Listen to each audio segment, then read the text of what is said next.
really quick before we go. That all looks okay.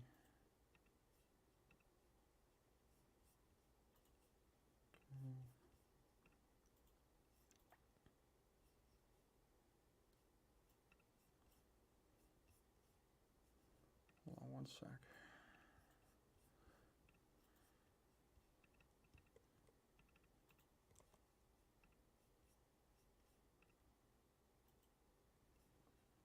All right. Let's get those tags in.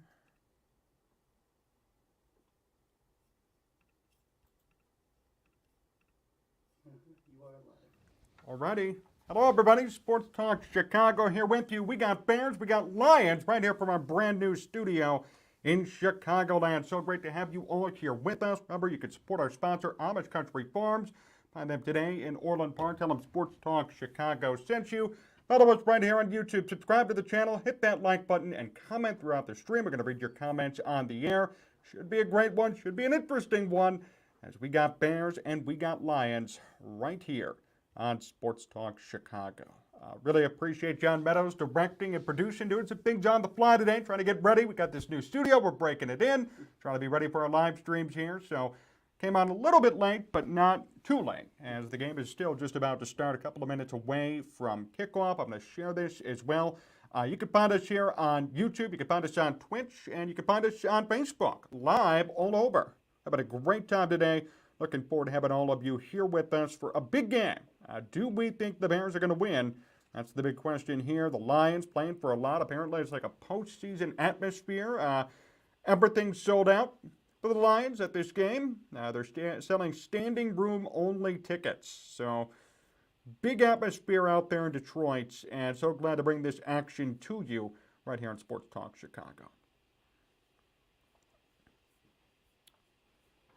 We're going to have a good time here, and we are going to bring you all the good stuff here from today's game. Make sure you support our sponsor, Amish Country Farms. We're going to link that in our live chat feed. And get that up and at them. All right, pin that message. Perfect. Let's tweet this out as well. Make sure people can watch with us on Twitter and check out the program today. Yep, got it out there on Twitter. Good. Okay. Snowman, Big John, Snowman, great to see you. And we're going to have a great time here on today's program. I can tell you that.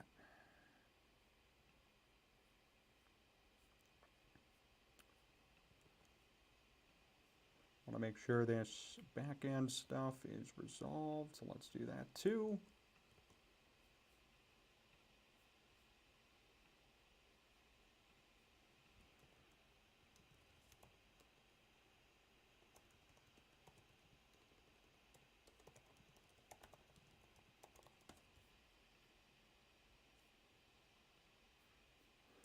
Mike Beanie, John Z, good to see you. I hope you had a fun week. Santa gave me a 2021 Panini Prism Red Icefields rookie. And all things are pointing to a Bears win today. Should be fun. Be Wicked, what's up, my dudes? Be Wicked, great to see you. Great to see everybody filing in as this game is just about to get underway. So the Lions playing for a lot today. The Bears not playing for much, but it should be interesting to see how this one plays out. Trying to get some stuff good on the back end. Sure, Junior, good morning, John. Good morning, Bears fans. Bear down, let's go. Yes, sir, let's go. This is going to be a great game. We are coming to you live from Sports Talk Chicago's brand new studios in Chicagoland. Got the wood wall, got some beautiful lights in here. We got a mic, we're ready to go. John Meadows directing and producing, big setup. It is great to have you all here with us here today. Great to have you here.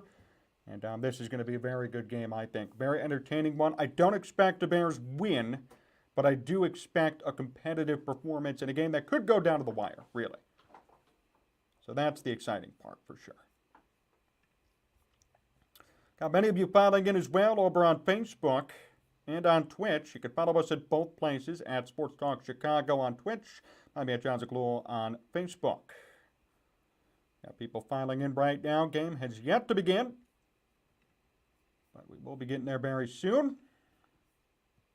Read an article, mock draft, and predicted Will Anderson Jr. Alabama to the Bears. That would be huge. I agree, Be Wicked. Mike, love the new studio. Thank you. Yeah, Be Wicked. That would be exactly what the doctor ordered for the Bears, at least in that first round with the potential top pick. Saw another mock draft that said the Bears would trade from potentially number 1 or number 2 to number 5 or 6 and get back some picks in return and still get the guy they want at that positioning. I think, quarterback-needy teams are going to really want that Bears top pick, and the Bears could find somebody to make a deal with. They could get back a lot in return. And turn those into big productive picks for this team come next year.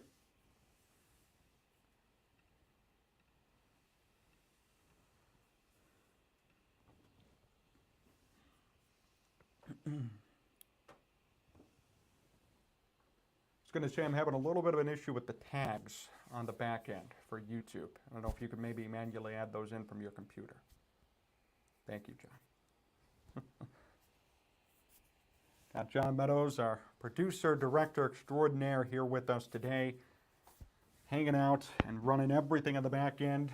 Big thank you to him, by the way, too, for getting this whole new studio set up. A lot of technical stuff on the back end that people don't see or don't know about, but a lot came into this for sure.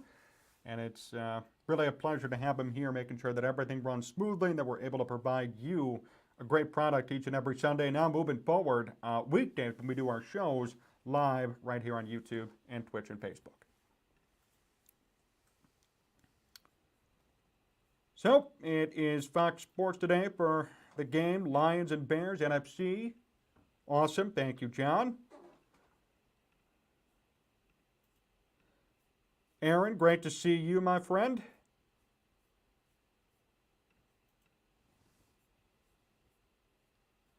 Got all those tags in there on the back end, which is great. Beautiful. We're raring. We're ready to go now. 13 of you here with us already. Expecting many more of you to join in with us here as this game moves forward. We got Bears and Lions right here on Sports Talk Chicago. Dan Campbell, head coach. Second year, he's 10-21-1 so far in his tenure. And then Matt Eberflus coming up right now for the Bears.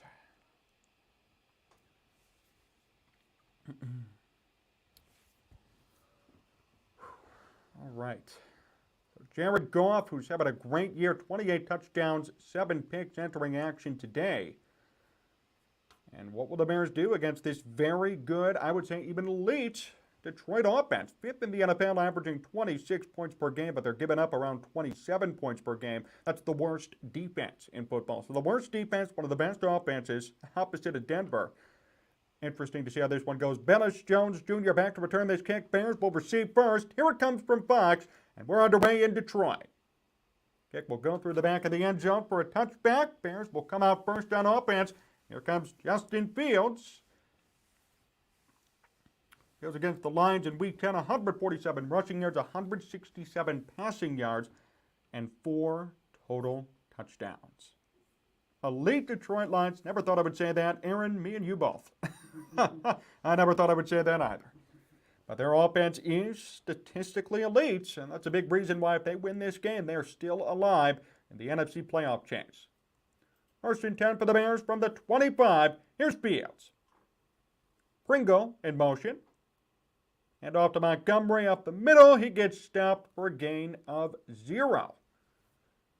Right back to the line of scrimmage. It's going to be 2nd and 10. Cody White here back in action on the offensive line at left guard. He is active today. Alex Leatherwood inactive, by the way, a healthy scratch.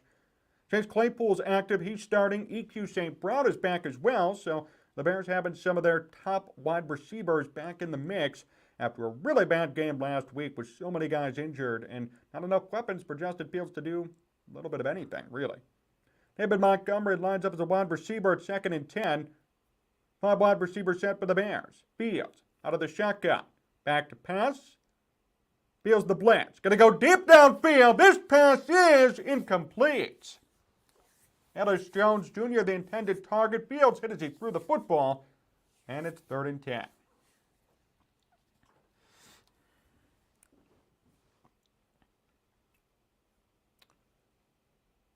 Fields thrown down pretty hard. No flag on that play. The Bears really need to convert right here. 3rd and 10, still from the 25. 1 run for no yards, an incomplete pass, and now the Bears are in trouble, going 3 and out on their first possession. Got a 4 wide receiver set. Fields out of the shotgun. 1 on the play clock. He gets off the snap. Fields in trouble. Pocket collapsing. Fields going to run the football. Past the 25 to the 30. Near that first down marker. Flag on the play. And seemed to be just a yard short in getting the first down.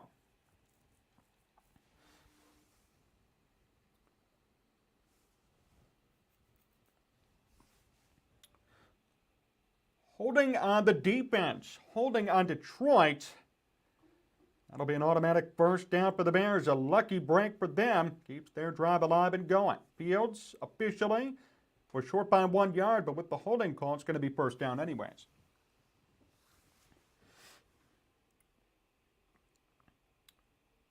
And definitely a penalty change. Claypool was being held downfield after running his route, so keeps the Bears going. They're all the way up to the 40-yard line.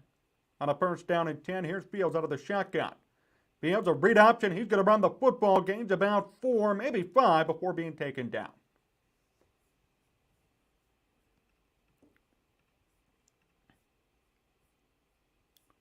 Claypool is getting calls. That's right, Aaron, finally. A little too late there. A call in an insignificant part of the game. Real hard hit, though, by Fields. He absorbed contact there. 5-yard gain officially on that play.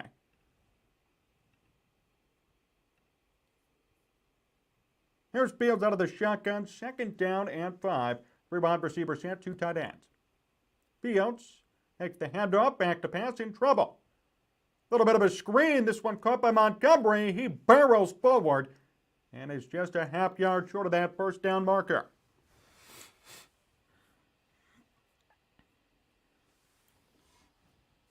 Detroit last in the NFL in points given up, 30th defending the pass and 28th defending the run. If they had a good offense, or a good defense rather, this would be a very elite football team.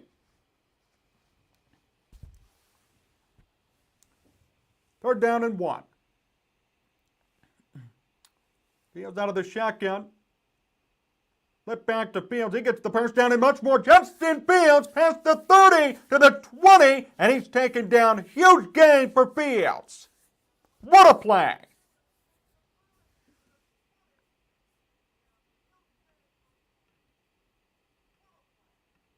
So Justin Fields moving downfield on a 3rd down and 1 with 1 yard needed to gain. He gains a lot more. Got some nice blocking. David Montgomery with a good block. His offensive line helping him out. Cole Kmet even on the blocking. That was huge.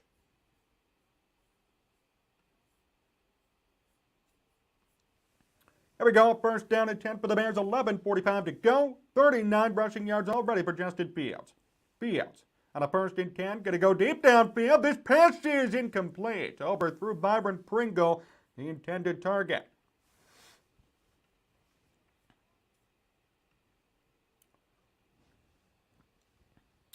Justin Fields right now about 150 yards away from breaking the NFL single-season record for most rushing yards by a quarterback. Already broke Michael Vick's spot, and he's just about 150 away from Lamar Jackson, who set that record in 2019.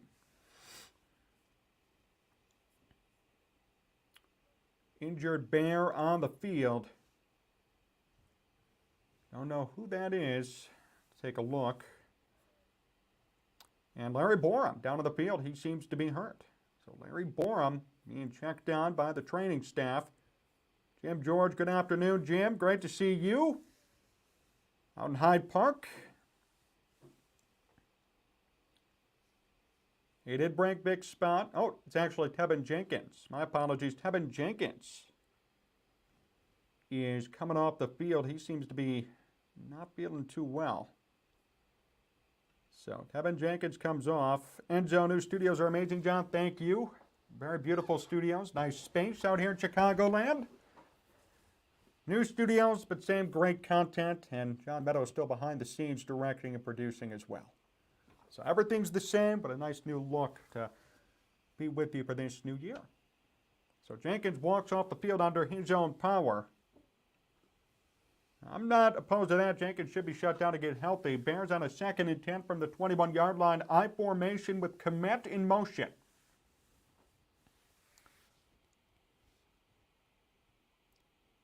Hales hands this one off. Nice run and nearly a first down gain. Good carry there. Some nice blocking by Blasingame, the fullback. Khalil Herbert with the carry. Herbert, that's right, is back. I know last week did not have a good game and trying to fight off the injury bug. Cold game against Buffalo, but out in an indoor atmosphere, another week healed. It's a nice 8-yard gain for Herbert. So, 3rd down and 2 for the Bears. Inside the red zone at the 13. Fields. Back to pass. Quick pass. This one caught. Cole Komet to the end zone. And he is in for the touchdown. Bears strike first 6-0.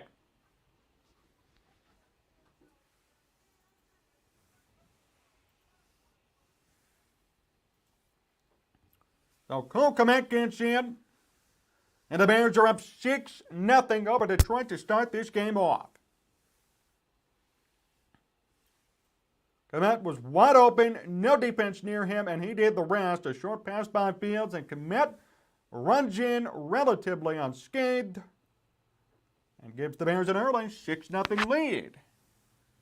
Barry, hello and a Happy New Year from Scotland. Barry, great to see you back with us. Cairo Santos up at the PAT. Kick is up, and it is good. Right down the middle, 7-0.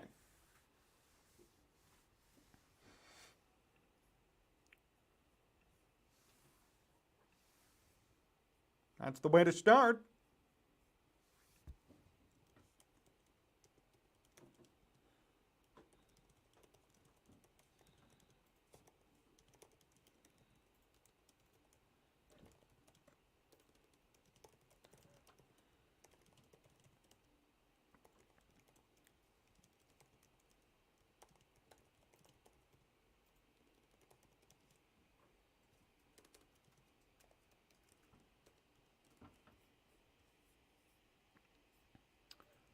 Happy New Year, Santos. Made it. Haha. Jim George, have a good memory, John. I am in Hyde Park. Trying to remember everybody.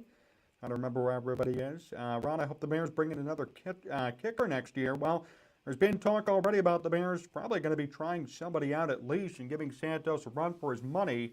You know, I took the liberty yesterday of looking into the best kickers in the NFL based on like kick percentage, and Santos is actually in the top 6. But the problem is those extra points. He's been missing way too many of them, and I think that's why there deserves to be some sort of competition this year.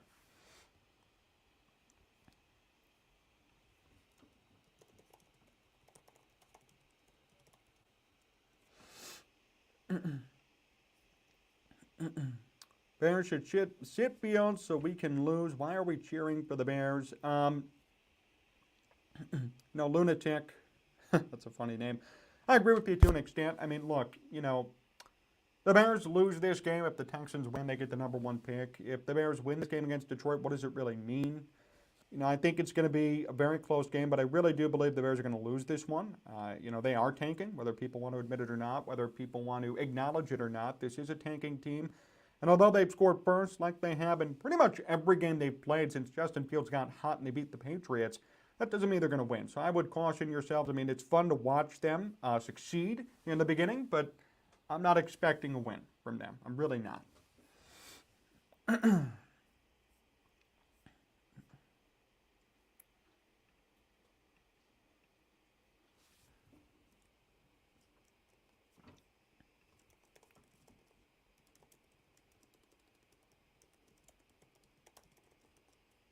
Jeff Schwartz, Happy New Year, my friend, over on Facebook. Thank you, Jeff. Our guy, Jeff Schwartz, good friend of the program, good friend of mine. Jeff, thank you for the comment. So the Bears up 7-0. Here's Santos to kick this one up right through the back of the end zone, and here comes Detroit offensively.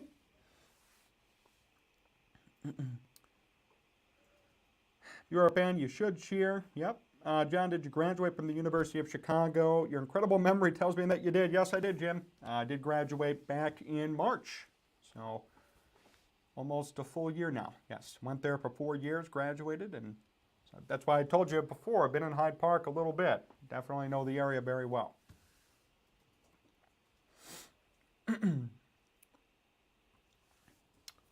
So Jared Goff on a first down and 10. Receiver in motion and spanking the handoff. Goff in trouble. Quick pass, checks it down, it's caught. That looks to be Hockenson with the catch, but a gain of maybe 2. Not much there. Oh. Tyler Gordon will get another interception today. Well, that'd be nice. My apologies, not Hockenson. That was Brock Wright, the tight end. Brock Wright on the catch.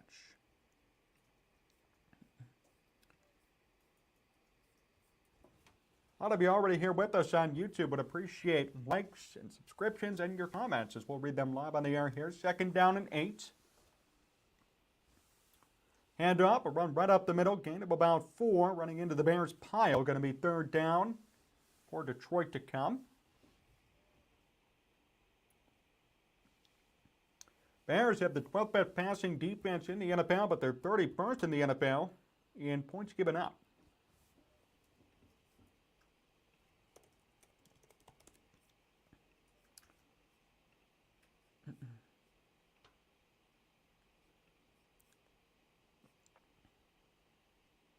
Jared Goff, 1 of 1 today for 2 yards.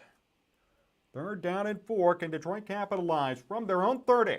Goff out of the shotgun. Back to pass. Bears blitz. Goff in trouble. Throws. This one's caught for a big gain and more.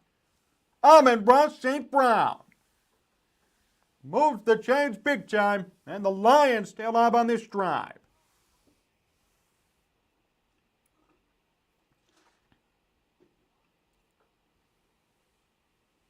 Amon-Ra St. Brown got wide open, beat Blackwell deep downfield, and Jared Goff found him in a time of trouble.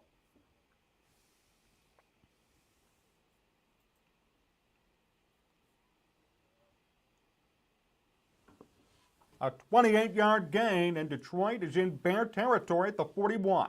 I formation. First and 10. Make the handoff. Goff. Downfield. Caught first down. Oh, no, incomplete. Excuse me, incomplete pass. Looked like it was caught there for a second. Looks like Jared Goff switched up his helmet. Put on a different helmet before that play. They're showing on the cameras.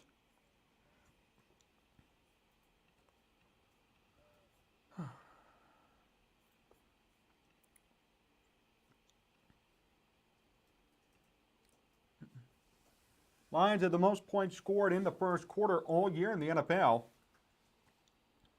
Second and 10, nice run, a big gain. The Lions moved the chains once more, another first down. Jamal Williams on the carry. By the way, Williams, hold on a flag.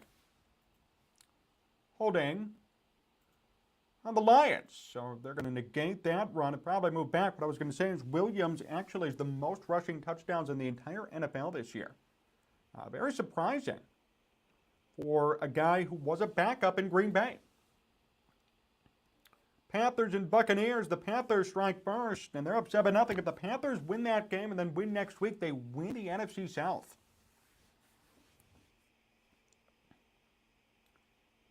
But if the Bucs win, they clinch a playoff berth. So that'll be a very interesting game to watch with many implications. Second down and 20, 10-yard loss due to the penalty. They're from the 50, Detroit. Quick pass by Goff, a slant. This one caught, and then nearly gained everything back. Amon-Ra St. Brown once again strikes.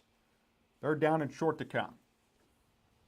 He is everywhere for Detroit. It is so tough to stop him.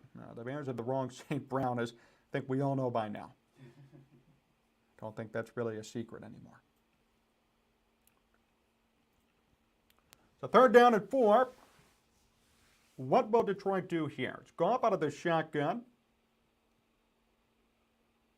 Bears rush 4. Pocket collapsing. Goff across the middle. This is incomplete. Fourth down and 4. Good defense by the Bears, and it may force Detroit to kick the football. Jay Boogaloo, what's up, John? My New Year's resolution is to watch the Bears win games. I hope I can stick to it. Well, Jay Boogaloo, it's not really your choice, is it? But I appreciate you being here. Great to see you back with us all the way out in Vegas. So 4th down and 4, and I stand corrected. Detroit's going to go for it here. Jared Goff on the field. The Lions are 18 of 34 on the season, just about 50% on 4th down conversions. They need 4 yards from the 35. Goff back to pass. Looking. Going to go deep downfield. End zone. It is incomplete. And a flag on the play. Shark the intended target. And I'll tell you, there was a lot of pushing over there. The Bears might get hit. I don't want to go against the Bears there, but I mean, they were both holding him. That is, I think that's a pretty clear penalty by the Bears. I would say. come on, guys. Pass interference, and it's on the defense. Yes, indeed. So it'll be 1st down and go from the 1-yard line for Detroit. They technically convert on a 4th down and 4 via the penalty and move up all the way downfield. Now they have a chance to score and tie this thing up. So a pretty tough break for the Bears after forcing Detroit to get to a 4th down. Now they have a chance to score pretty easily and tie this game up. 1st and goal, Matt Eberflus not too thrilled. Detroit in the I formation. Right, the tight end in motion. Handoff, Jamal Williams. He cannot get in.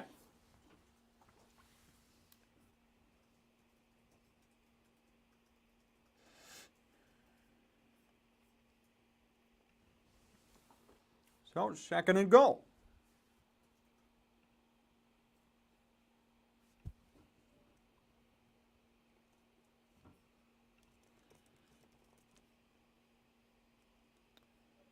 We have Jon Zaghloul. Happy New Year. Thank you for commenting over on Facebook. 2nd down and goal now. Loss of 1 from the 2-yard line. It's Detroit. Goff will fake the handoff. Quick toss. This one caught, and it's a touchdown. Right. The tight end on the catch. It's 7-6. And I have to say, this is going to be a back and forth game, and I think everybody knows it based on how this one's already starting off. They got 2 bad defenses, 2 explosive offenses, a game that means a lot to Detroit. I think this one's going to go back and forth to the end. One-on-one coverage for Wright, and all he had to do was really run a flat route and get to the goal line. He did, and he lunged in for the touchdown. PAT from Fox is up and good. We're tied at 7.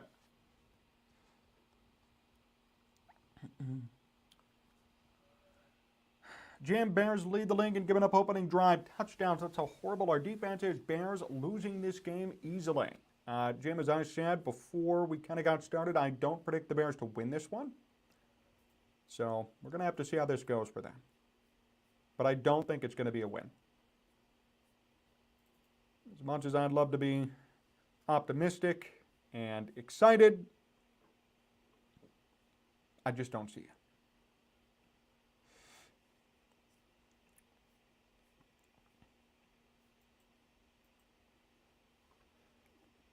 Go Lions, lunatic. Yeah, well, you guys need a win, Lions fans, in the chat or on the stream. So, got a decent opponent against the Bears today. Hopefully, you guys can pull it off.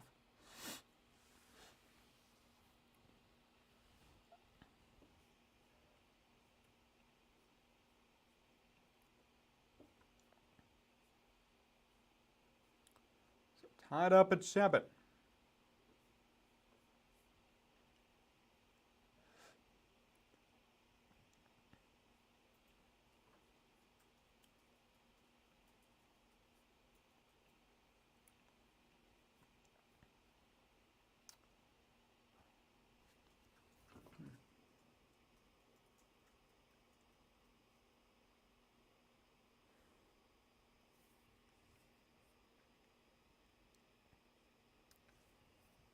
The Bears will receive the football in a moment. They're going to get it back. Another chance for them to score and put some together. Nice first drive for them. Hey, Jay, more of the southwest suburbs, actually, where I was raised. So more of the south. So not necessarily where you were, but not too far either. About an hour away. Yeah, it's probably going to be a high-scoring game, Pop, definitely. I envision this being a one-possession Lion win, probably come late. I'd love to see the Bears win it, but based on the fact that the Bears don't want to win and their number one pick is kind of in contention, I think they're going to lose this one. I think they want to lose this one, I should say, too. I don't think that's really a question.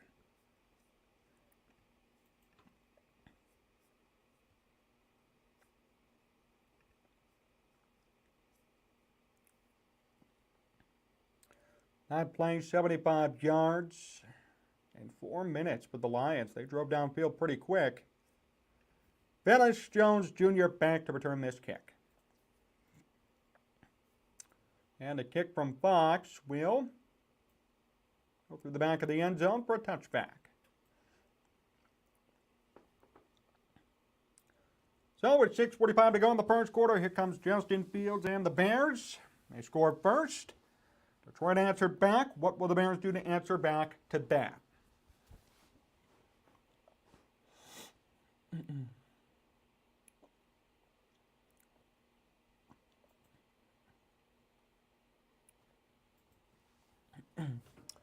Fields so far 2 of 4, 17 yards and a touchdown, no picks. I formation on first down and 10. He fakes the toss. Fields in trouble. Look, trying to avoid the pressure, but he's taken down.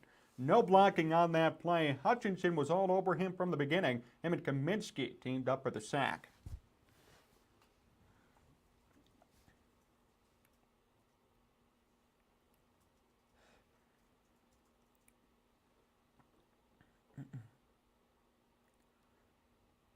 Hutchinson was blitzing, and nobody blocked him.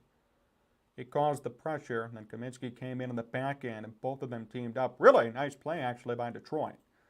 6:07 to go. Second and 13, officially a 3-yard loss for the Bears and Fields. Fields out of the shotgun now.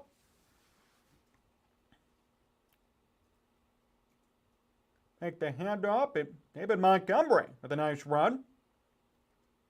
Gains nearly everything back. Going to be 3rd down and 2. How about this? Both the Bears and the Lions have each gone 9 plays and 75 yards in their opening drives, both resulting in touchdowns. How crazy is that? Eerily similar drives for the Bears and Lions to open up this game. 3rd down and 4. Komet in motion. Fields out of the shotgun, back to pass. Fields will run it. Gets the first down and more. Justin Fields past the 50 to the 30. Fields 20, 10, and he's taken down near the 5-yard line. What a run!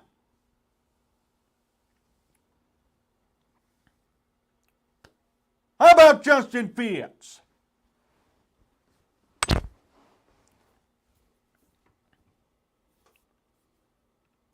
What a play!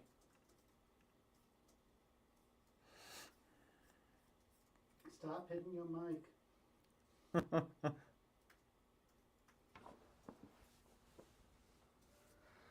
So we got a first down and goal, 104 yards for Justin Fields on the ground so far. My goodness. From the 9-yard line, it's first and goal. It is Montgomery following his blockers, and he's taken down around the 3.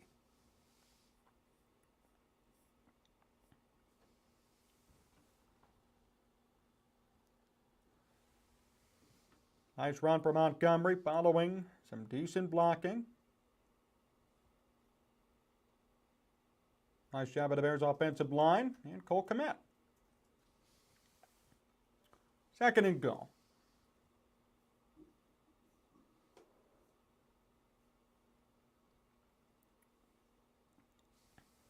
Bears are hurrying to the line, and it's Justin Fields on a design QB run, trying to get into the end zone. He's hit pretty hard. Gain of about 1. He did not get in.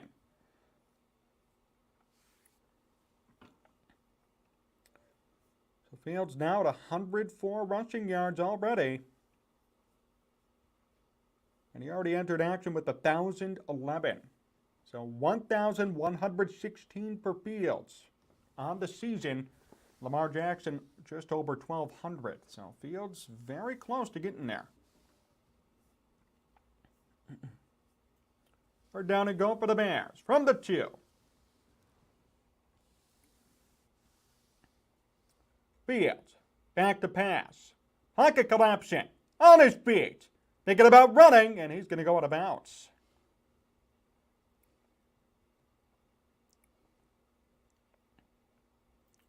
So Fields could not punch it in. Now the question is, what do the Bears do on 4th down?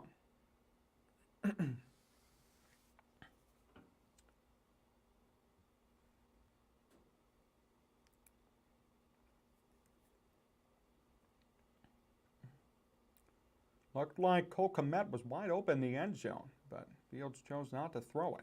Interesting.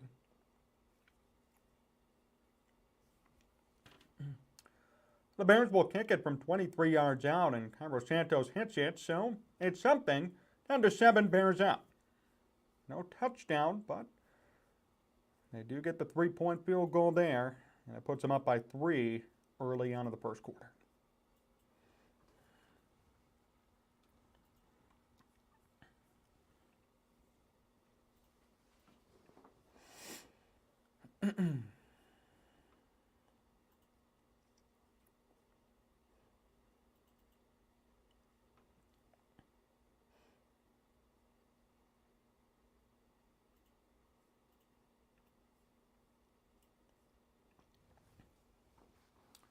What did you guys think about that drive? We stopped scoring 30 points a game because our defense can't get off the field, so our offense doesn't get as many chances to score. I think that's part of it, Jim.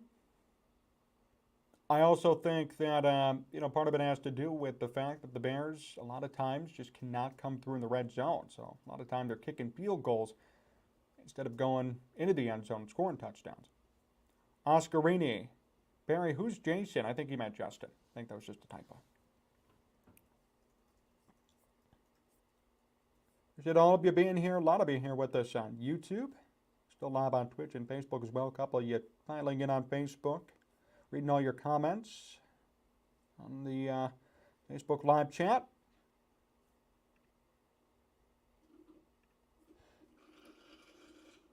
Kmet was wide open. Yeah, Pop, I agree. And see, I mentioned that when we look back at the replay, Kmet was running a drag route in the back of the end zone. And he beat his guy. It was a one-on-one back there near the backside of the end zone. And I really think Fields probably should have passed it. He didn't. Mistake turned into a field goal.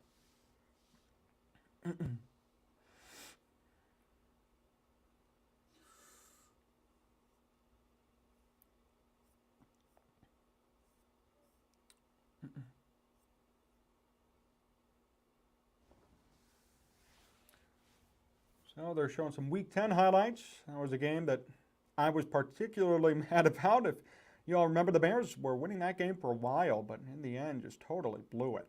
And I feel like that could happen again today. Here we go.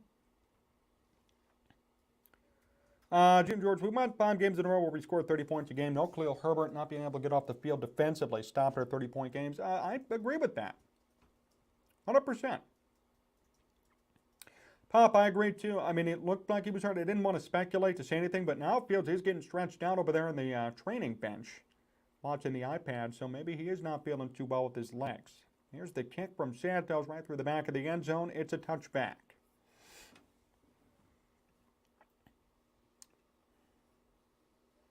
Yeah, Fields looked to be holding his leg after that big run. He got up a little bit gingerly, and now that leg is being stretched out. They're working it there on the sideline. Jared Goff, meanwhile, back on the field for Detroit, 4 of 6 for 47 yards and a touchdown.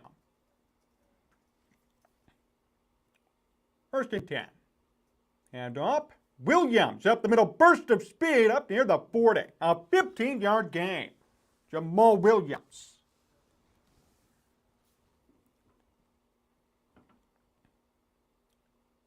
I'll tell you, he's really turned it on since coming to Detroit.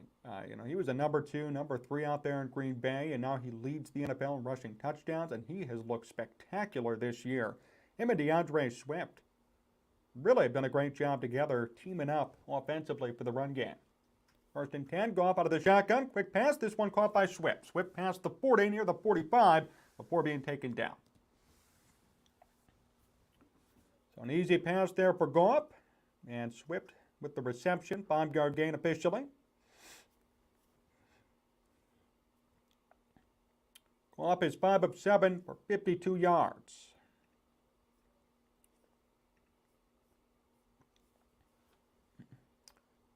Second and 5. Goff takes the handoff. Deep downfield, big pass and a big catch. Wide open is DJ Chark. Gets up to the 30. Nobody was near Chark downfield, and he made the Bears pay. Really wide. I mean, there was nobody there.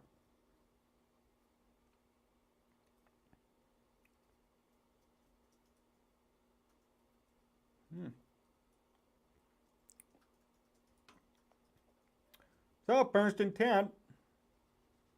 Lions in Bears territory at the 30. 35 seconds to go in the first quarter. Here's a handoff. Gain of maybe 7. Good run.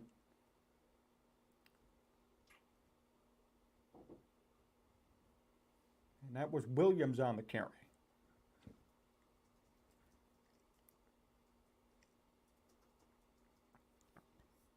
Fields hanging out with Nathan Peterman on the bench. Jamie Bear down. David, right now Justin was being looked at on the sideline, just getting his leg work done. Not officially injured, though, to my knowledge. Go up at 6 of 8. From the 22, it's 2nd and 3, and that will end the first quarter of play. So an eventful first quarter at that. It's 10-7 Bears after 1 right here on Sports Talk Chicago.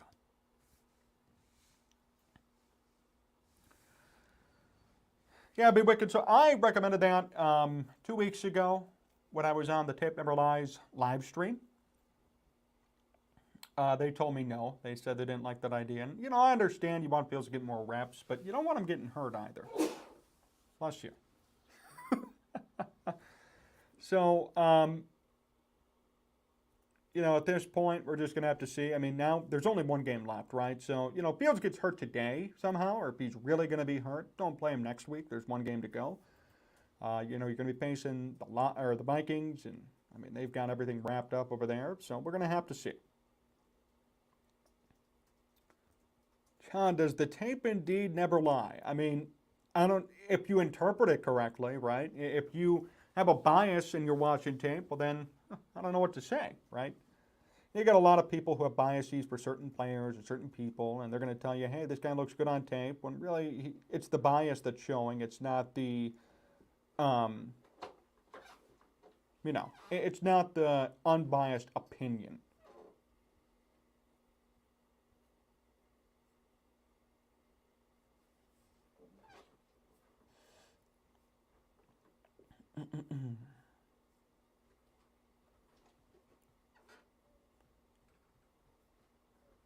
Yeah, Tape Never Lies is a good show. I like them.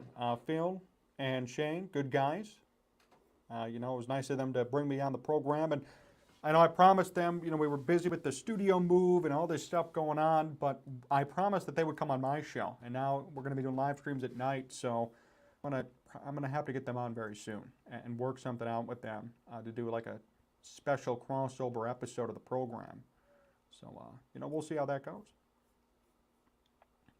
We are going to work on that.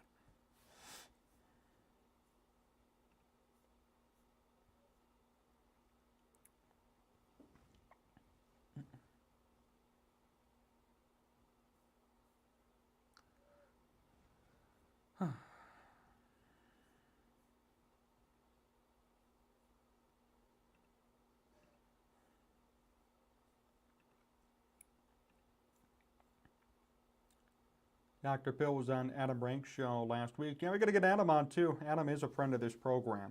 Got a lot of people we're going to be targeting here now that the studio's up and going. Back to the action. It is second down and 3. I formation for Detroit from the 22. Go up to quick pass. It's caught. First down.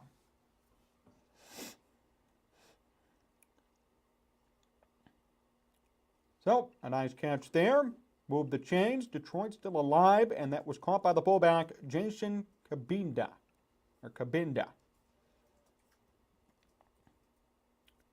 First and 10. 14:40 to go. Jared Goff is 14, or has a, sorry, hold on one second. Let me check that on Goff. Goff is 6 of 8. Now 7 of 9. Goff on the pitch, first down and 10. And a nice run, big run, and a touchdown for DeAndre Swift. Good blocking downfield, and he got in, not even being touched. Detroit has taken the lead. Did not look like a promising play, but as things materialized, Detroit had good blocking downfield, and Swift did the rest with his legs, living up to his namesake, swiftly running across the field for the big touchdown. He just moved, my goodness, right through everybody.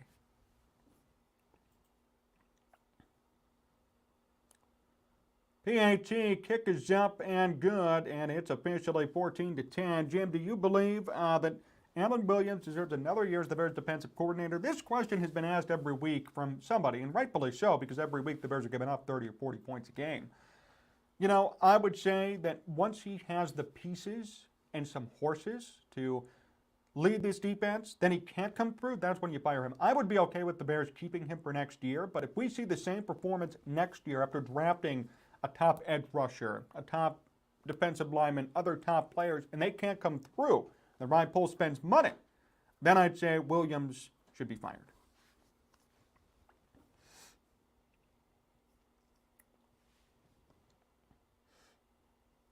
Was that Barry Sanders? Well, be wicked, I'll tell you, that was a beautiful run by Swift.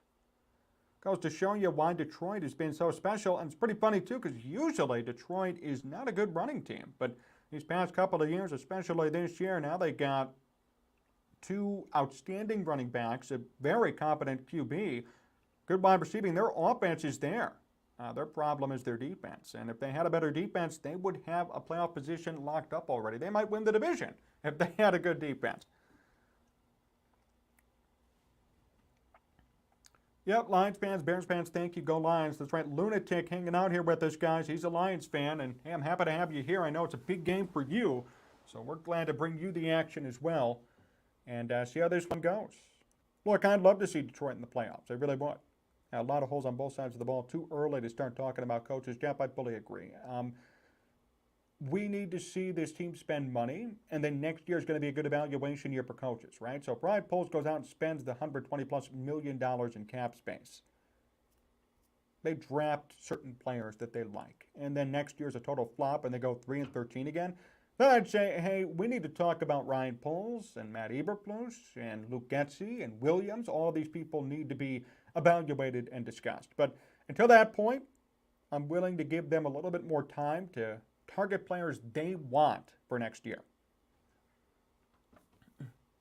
Teresa Clark, let's go Bears. Teresa, great to see you. Watching out in North Carolina, right? Great to see you here with us.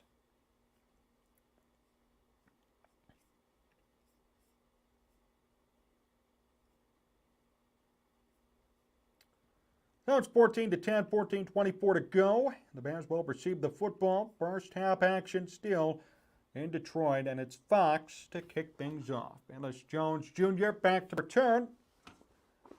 Let's see what he does on this kick. Good kick from Fox, and Ellis Jones will let it go through the back of the end zone for a touchback. Bears will receive the football again at the 25.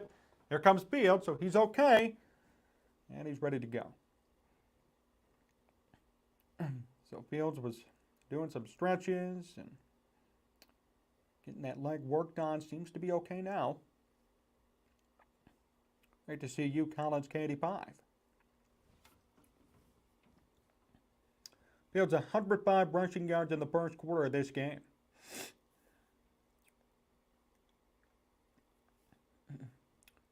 First and 10 for Fields. Handoff out of the shotgun. It's Herbert up the middle, breaks a couple of tackles, leaps forward, and gains 9 yards on that run. Khalil Herbert starting where he left off. Looking very good today. Herbert was averaging nearly 6 yards per carry before he got injured. He's at 650 yards entering action today. And a very impressive performance by him. 2nd down and 2 officially, 8-yard gain. Herbert again, alone in the backfield. Handoff, it's Bayless Jones Jr. on the run. Bayless Jones down the sideline. Big gain, 1st down and more. How about Bayless Jones Jr.? Gaining at least 10 on that play. Nice end around, perfect timing. And got a corner there on the side. Good run for Bayless Jones. They've moved the chains. Lions have allowed 449 rushing yards over the last 5 quarters played, the most given up since 1991. I wasn't kidding when I said they're the worst defense in football. I formation. 1st down and 10 for the Bears from the 40. And off, it's Herbert, and nothing there. He's taken down right near the line of scrimmage. Big tackle for the Lions, 2nd and 10. Aaron, I'm still iffy about Jones. Haha. Aaron, me too. I want to give him a compliment. That was a really nice play design. I'm really, the credit goes to Luke Getzey there. And Jones for contributing. Good blocking too. But yeah, I am not fully sold on Bayless Jones yet. I know he had a decent week last week. Had a couple of catches. But he's still done more harm than good for this team. That's a fact. 2nd and 10, 12:40 to go. Fields out of the shotgun, 4 wide receiver set. Komet lines up as a wide receiver in the slot. Pass by Fields. This one is caught for a 1st down. Cole Komet with the catch. He gets up quickly. Here come the Bears. 12:20 to go. Nice pass by Fields. Cole Komet had to get up and get it. Beautiful catch by Komet. Did he catch it though? Uh-oh. He might not have caught that football. I don't know if they're going to look at that play, but that really was not a catch. And I don't see anything yet. Now we do. And now the officials are saying an incomplete pass.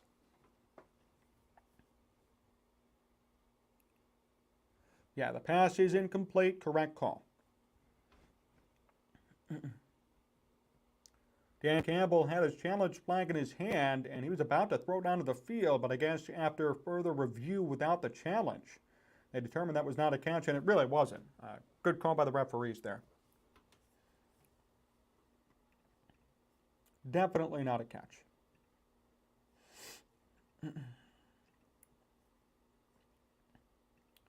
So a 3rd down and 10 for the Bears.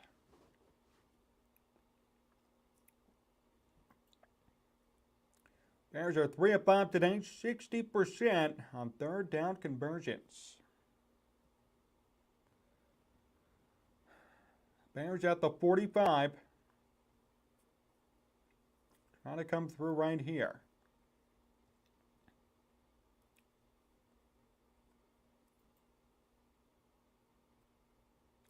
Fields talking things over now with Pettis and Pringle. Fields today, not much passing. All of his yards on the ground, 100-plus rushing yards, only 17 passing yards. He's 2 of 5 so far. So here we go. 3rd down and 10 for the Bears. It's Fields out of the shotgun. 4 wide receivers set.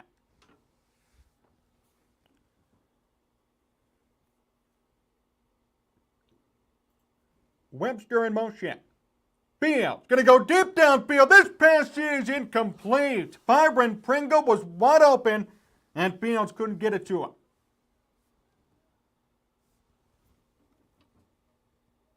Going to be 4th and 10. What will the Bears do here? Probably punt.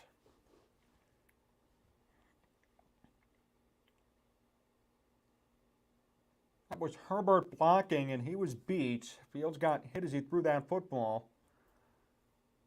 And it's Trenton Gill on the punt for the Bears.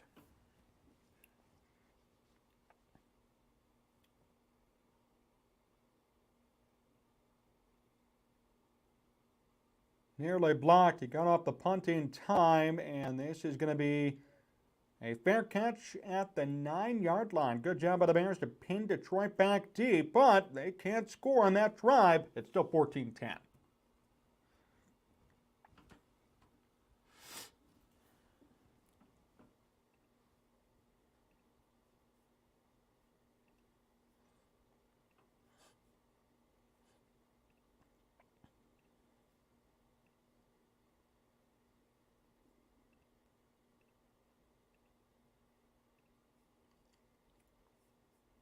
Appreciate all of you being here with us. Good reminder to subscribe to the page and like this video. We are just about 1,950 away from 20,000 subscribers. And every subscription helps, every subscription counts. We would appreciate that. Obviously, comment, like this video so we can reach more people throughout this live stream and support our sponsor, pinned in the live chat feed, Amish Country Farms. They are in beautiful Orland Park, Illinois. If you're looking for your fix of real food from the Amish of Northern Indiana with Imports Weekly, check them out today and tell them Sports Talk Chicago sent you. Yeah, be wicked. I did not watch the games. I did see the finish to that Ohio State game. Horrible kick, and that really hurt Ohio State's chances at moving on. But very interested to see how the national championship ends up going next week. And a lot of people are talking about, too, you know, you got next year the 12-team playoff coming into existence. So this should be the last year of 4 teams making it to the college football playoff. So a team like Alabama this year, who cried because they lost 2 games and didn't get in the top 4, even though they're always in the top 4, will probably be back next year. And that'll be interesting to see how it goes. TCU and Georgia officially in that national championship game on January 9th. TCU out of all teams getting in, and Georgia. Not a surprise there. Georgia's not the surprise, but TCU being there certainly is. Read a stat yesterday that TCU never received any votes for the AP Top 25 till week 6 of the college football season, and yet now they're in the national championship. Unbelievable.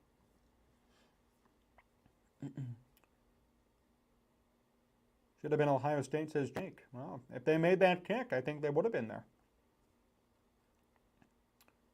Got a first down at 10. Here's Jared Goff, 7 of 9 for 84 yards. And the Lions will start from the 13. This ball is tipped and incomplete to start their drive. 2nd and 10 quickly. And TCU's big win was against K-State, who Bama demolished yesterday, and that's true. Should TCU really be there based on their strength of schedule? Another serious question.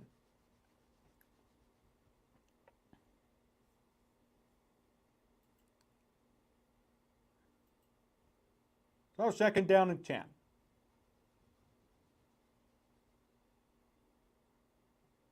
Goff back to pass out of the shotgun. Quick pass across the middle. This one incomplete. Good defense again by the Bears. Going to be 3rd down and 10. Well, this is nice. Good job by the Bears defense. Can they hold Detroit here? Because then they could get the ball back in a pretty good spot. But we'll see what ends up happening.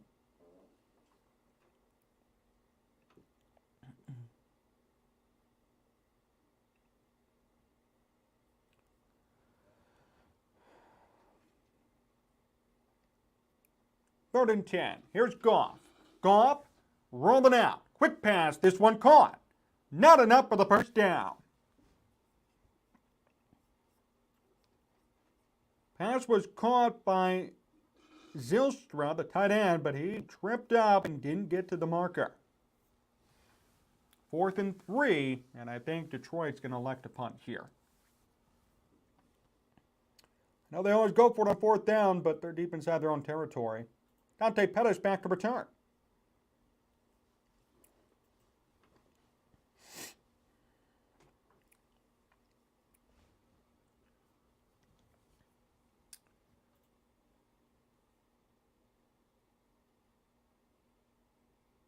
So here's the punt.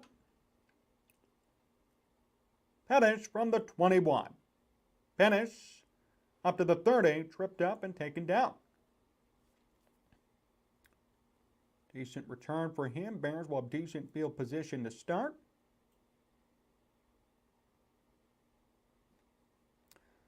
JJ Oag, listen to a bit on the channel. Yeah, I know talking baseball, that's John Boy, how banning the shift and other rules are really going to help baseball. Yeah, I appreciate that. Yeah, so we are going to talk baseball, by the way, Joe Ag. When we get things going after this Bears season. Baseball is going to become a big topic. I love baseball. That's my first passion.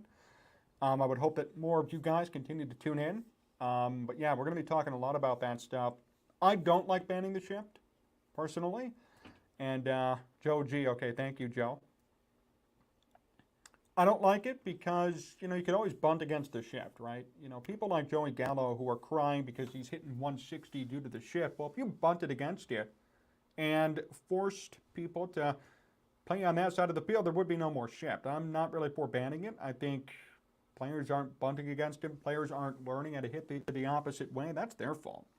That's just my opinion. But, we will be talking more about that certainly as the season comes closer, as spring training starts up. We talk Cubs and White Sox. That will definitely be on the docket for sure. Hi, Pirates need all the help they can get. Great, it'll be great to hear all the pros and cons in your episode. Thank you, Joe. Are you happy that Tevin is playing after having a neck injury last week? Well, then Tevin got hurt earlier in this game, too. I think he's back now. But, yeah, I mean, it's nice to see him be tough, but what are you really gaining? Right? Yeah, Oscarini, I agree with you. It's great to see Fields run, but is that going to be sustainable long-term or every single game? Is Fields going to run for 100 yards per game? And should we expect that? I don't think so. And hopefully they can rebuild this passing game, especially as they get new wide receivers and build this offense next year.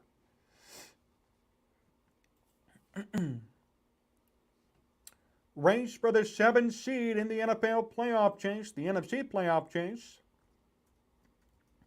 Commanders, Seahawks, Lions, and Packers. Who would you like to see make that last spot of those 4 teams? I'm rooting for Seahawks or Lions. I'd love to see Geno Smith get in. I followed Geno Smith for a long, long time since his days in New York. It'd be great to see him get in there. If not him, it'd be nice to see the Lions get in too. The Lions need to win both games and need a loss from Seattle and Washington to make the playoffs. So they need some help.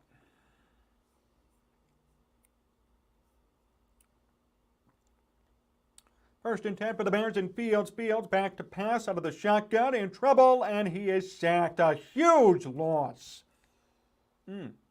That is a drive killer.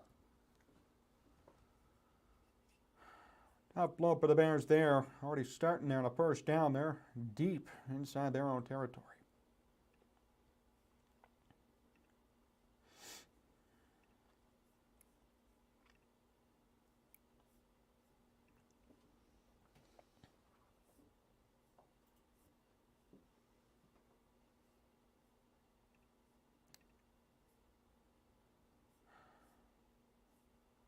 Second down and 22. Montgomery in motion. Fields, quick pass. This one caught, and a big gain. Going to be 3rd down and maybe 10. Caught by N'Keal Harry. The more weapons Fields has, the less he needs to run, definitely.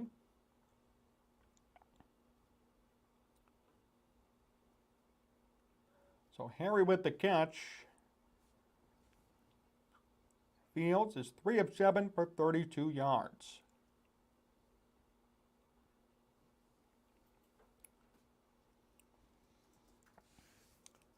Third down and 6. Fields out of the shotgun. 3 wide receivers set.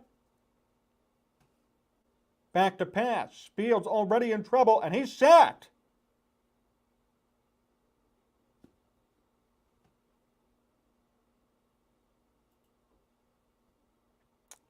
The Bears are going to have to punt.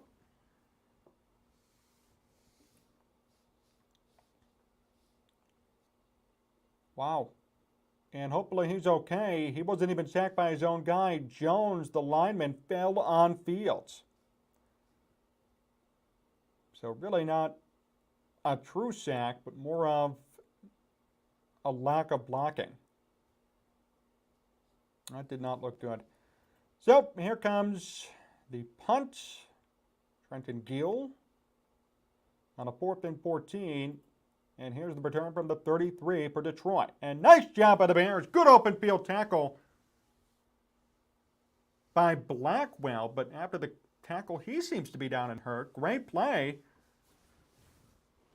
But we'll see how he is. 9:20 to go, second quarter, 14-10. I got to know how to not take sacks. Joe, I agree with you. You know, Fields does take too many sacks. He actually leads the NFL now in sacks taken. It was Russell Wilson, and now after today, already taken 4, it's Justin Fields.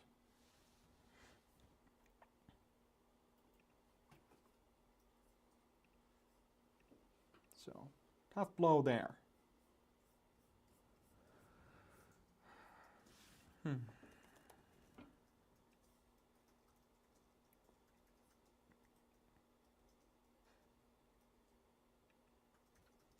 By the way, if you're looking at the Bears race for the number 1 pick, the Texans are losing to Jacksonville 14-0. So it's looking like Texans will not lose today. The Bears need to lose to stay half a game behind them for that number 1 overall pick. I have a feeling it's going to be Houston with that number 1 pick. You got to protect Fields, get Justin out of this game. You know, Jim, I'm for that. In the second half, I mean, I'm for them not playing Fields ever again for the rest of this year. I'm really not. And although that might be too cautious of an opinion, I feel like there's no benefit to playing him. These are meaningless games, and you don't have everybody there to protect him. That said, you know, it's nice to see him get reps, even with this lackluster team. We'll have to see what happens. Thank you, B. Wick. And now it's 21-0. Jags over the Texans. So there you go. Next year, with money spent and players in place, we'll see a far better passing game. Getsey's going to end up killing JF. So the Jaguars up 21-0. Does anyone think, really, the Texans are going to come back from that? Probably not. So the Bears really need to lose this game to stay intact with that number 1 overall pick race. Never know, too, though, on top of it, I mean, you know, the Broncos are going to be up there, too, and are going to be in that conversation, considering that they already fired Nathaniel Hackett. He's been sacked 6 times already. Peterman has to add to his INT throwing legend. Both tackles getting pancaked at the same time. Sad. Yeah, it is sad. 100% it is sad. There's Goff and the Lions on a 1st down and 10. They're back after the punt and the return. Lions start from their own 37.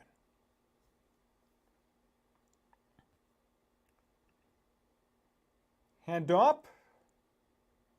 Nice 7-yard run from Detroit. Williams on the carry.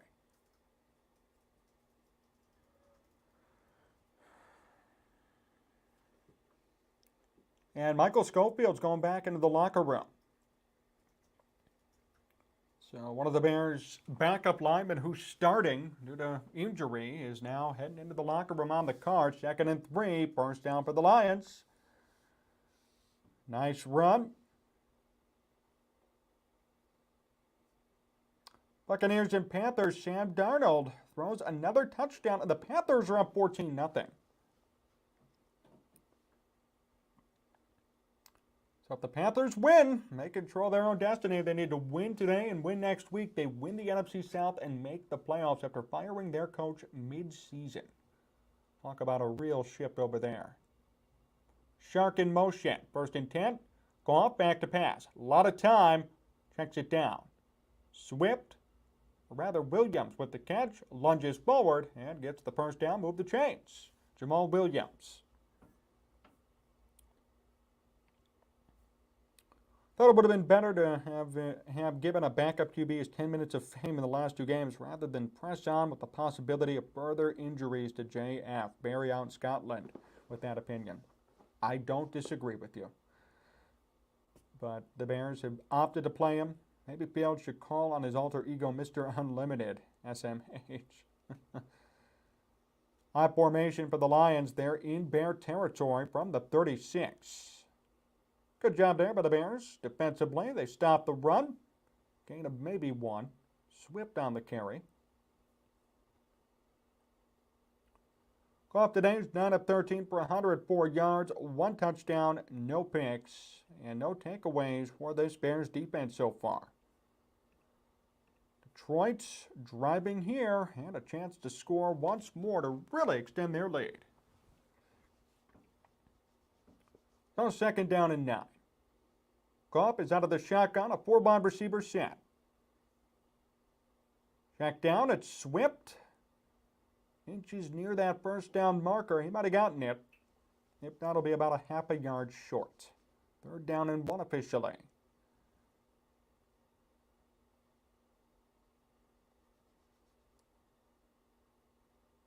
Dan Campbell on the sideline.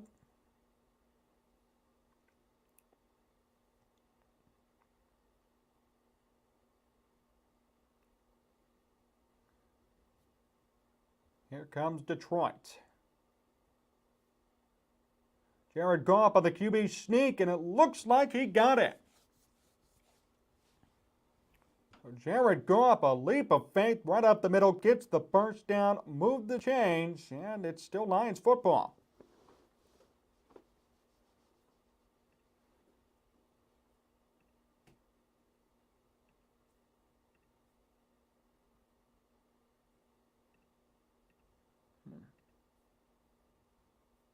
Okay. 1st down and 10. I formation for Detroit. Handoff. Run up the middle. That is Williams gaining 7 more once again. Seeing Detroit rise to contention really makes the inept Bears organization look even worse. Mediocre runs for playoffs are helpful for coming years' success. And I'm with you in the sense that Detroit didn't really go through a rebuild per se. They've always been bad. They've kind of turned it on recently. The Bears have had their issues over the years. 2nd and 3, it is Goff. Trips to the far side. Receiver in motion. Goff, quick pass, wide receiver screen. Blocking. Pass to 10 inside the 10-yard line.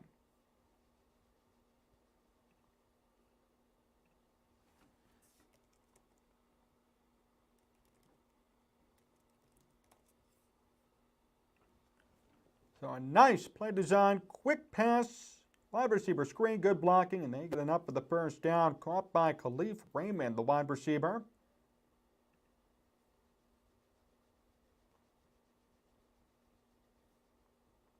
First down and goal for Detroit from the 9-yard line officially. On formation. Goff fakes the handoff. Quick pass, this one caught to the end zone, and he is in for the touchdown right again. 2nd touchdown of the day for him, 20-10.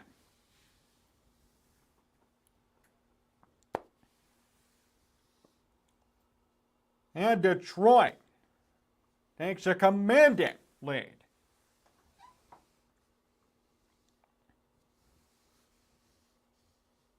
So that was right, the tight end was blocking, kind of bounced off the blocking. Small little tight end drag route. He caught it and did the rest of the work getting in.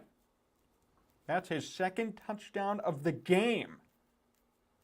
On for the PAT as Detroit kick is up. It is good. 21-10 Lions over the Bears. Wow. How about Wright getting open once again? My goodness. 4:16 to go, 2nd quarter. The Bears trail by 11 here in the 2nd. Certainly a shocking turn of events.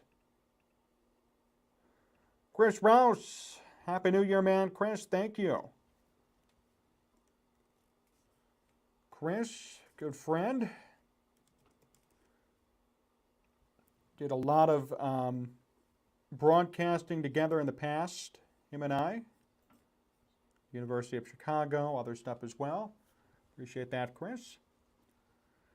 Yeah, Burst got over 2 Lions, 1 facing trash as Bears. Yeah, so Wright just got open. Wright was blocking, then ran a simple drag route as a tight end coming off the blocking, and nobody was covering him. And that's his 2nd touchdown of the day. And this Lions team looks very good offensively. Riffy Rick, at least the Bears have bottomed out and acknowledged the rebuild, it seems. Yes, they've been delusional about the state of the franchise, thinking they compete beyond one and done. Riffy Rick, I agree, and I will say this, you can add the fans to that too. There have been times in which the fans have been sipping the Kool-Aid, they've over-evaluated or under-evaluated certain players, and it's hurt the Bears in their perception across the league and across this city. So I agree with that. They need to sit Fields now with another old lineman out. Damn, Jags win. Yeah, the Jags are probably going to win, which means the Bears need to lose to stay a half a game behind the Texans for that #1 overall pick. Somehow, someway, the Bears win. Now they're going to be in trouble of not getting that first pick. By the way, guys, we are live on Facebook, we're live on Twitch, and we're live here on YouTube. A lot of you here on YouTube. We appreciate it. Michael, I was calling for them to blow it up after the first season with Max. We could have gotten the value. Good point. The Bears are definitely going to lose. The important thing for them is not getting Fields injured. And that's from a Lions fan, people. Lunatic is a Lions fan.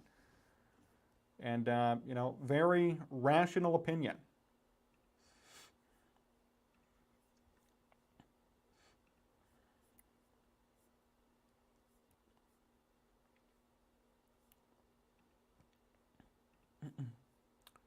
I hate to admit it, but Detroit deserves this. They've been in the cellar far too long. And yeah, as we look at this NFC playoff picture again, Commanders, Seahawks, Lions, and Packers all in the running for that final playoff spot. The Commanders win out, they're fine, but will they win out now with Carson Wentz at QB?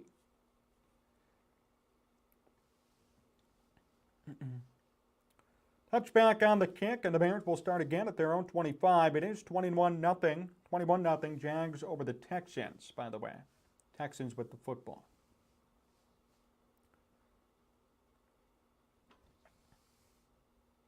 Giants up 14-3 over the Colts. I think if the Giants win, they should clinch a playoff spot as well.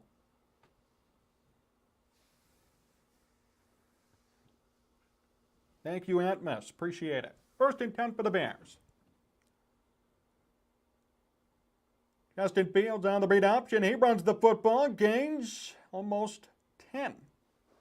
9-yard gain for Fields. He faked out the cameraman there. Beautiful fake. And move people forward. Watching the offensive strategy gets his field goal fetish. It's either clever tanking or sheer incompetence. I think it's tanking, Riffy Rick. If I had to guess, I think it's truly tanking. So Fields nearly gets that first down. It's 2nd and 2 on formation for the Bears. Komet in motion. A pitch. Herbert up the middle. Herbert with a burst of speed. Still going near the 50. What a big gain for Khalil Herbert.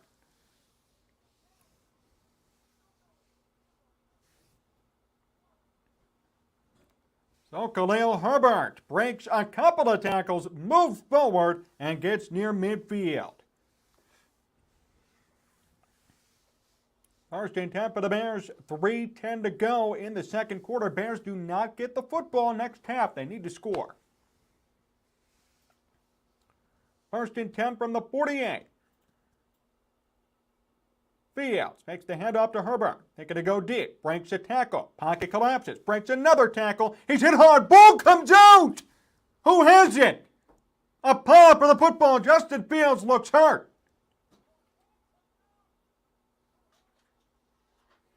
Trying to sort through the pile.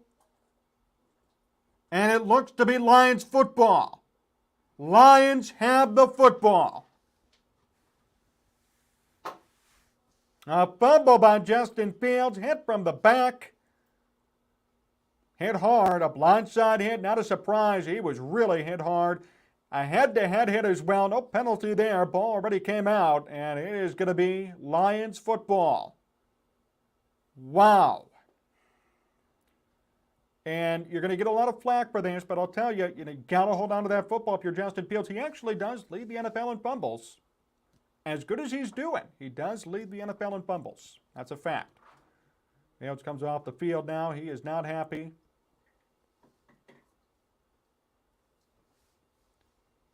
And that's the first turnover of the day for either team. Lions take over right at midfield.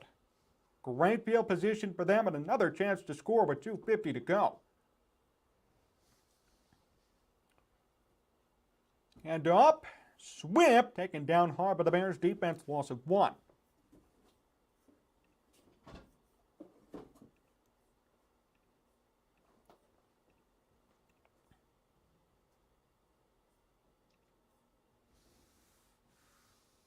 So second down to come, 2:30 to go.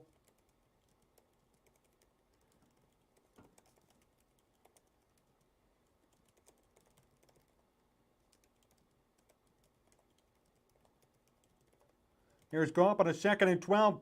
Big pass downfield, first down and more. And look who it is once more, Amon-Ra St. Brown. He just always seems to be open against the Bears. Always getting open. Yeah, that's Field's 16th fumble this year. Usama, great to see you. Thank you. You know, and that's unpopular to say, but I'm just saying the truth. That is Field's 16th fumble of the season. 2-minute warning out in Detroit. They're going to take a break there, but that's something that should be of concern for the Bears. And for everybody who loves Justin Fields, like me, I like Justin Fields, but 16 fumbles is not going to get it done either, right? I think that's the issue. That's the key.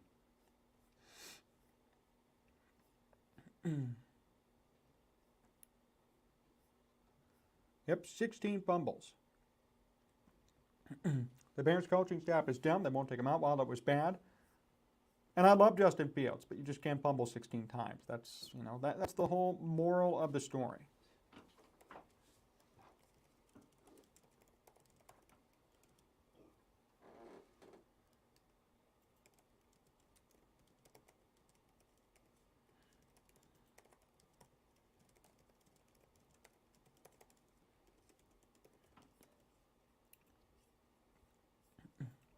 So we're at the 2-minute warning. It is 21-10. Fields has 10 picks, 10 interceptions on the season. Be wicked, which really is not that bad, truly. I'm okay with 10 picks and 16 passing touchdowns, and he has all the rushing yards and rushing touchdowns. That's really not my concern, the picks. The more concerning thing, truly, is the fumbling. I'm okay with the 10 picks, really. 16 and 10 is not horrible. There are worse quarterbacks in the NFL who get propped up having a similar amount of picks. So that's not the issue to me.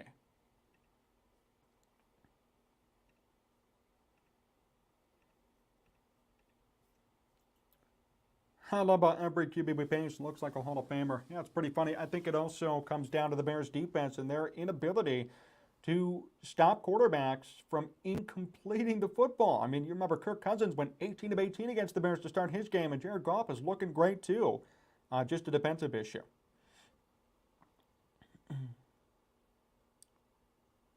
Joe, I agree with you. You know, the Bears have to spend some money next year, and I think the fumbling will go down with competent offensive line play and decent enough wide receiving. Aiden Hutchinson recovered that fumble, that first-round pick for the Lions. He is paying a lot of dividends for them already. 3 tackles, half a sack in that fumble recovery.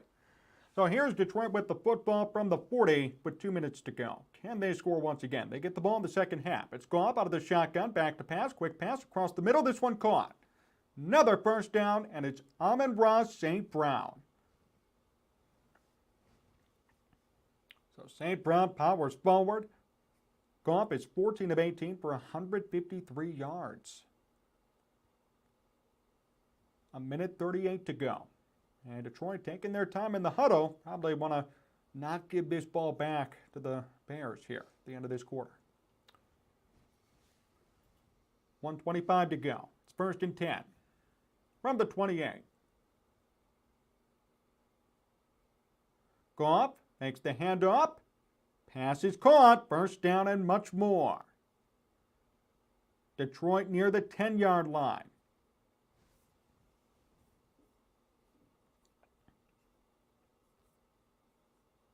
Caught by James Mitchell, the tight end.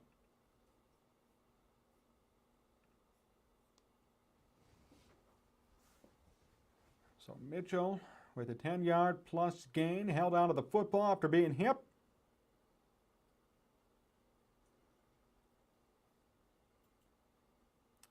And a timeout by the Bears with 1:13 to go. Dan Tana, Dan, great to see you. Yo, John, what up? Bear down, top pick coming. Dan, thank you for the donation, man.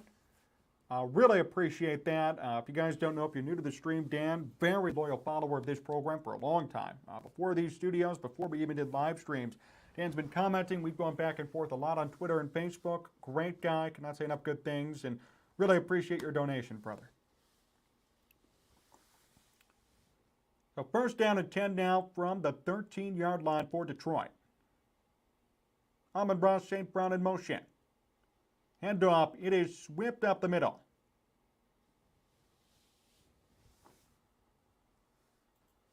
And Swift gains a couple of yards. Going to be second down. Bears take another timeout with 1:08 to go. Yeah, Goff's done a great job this year.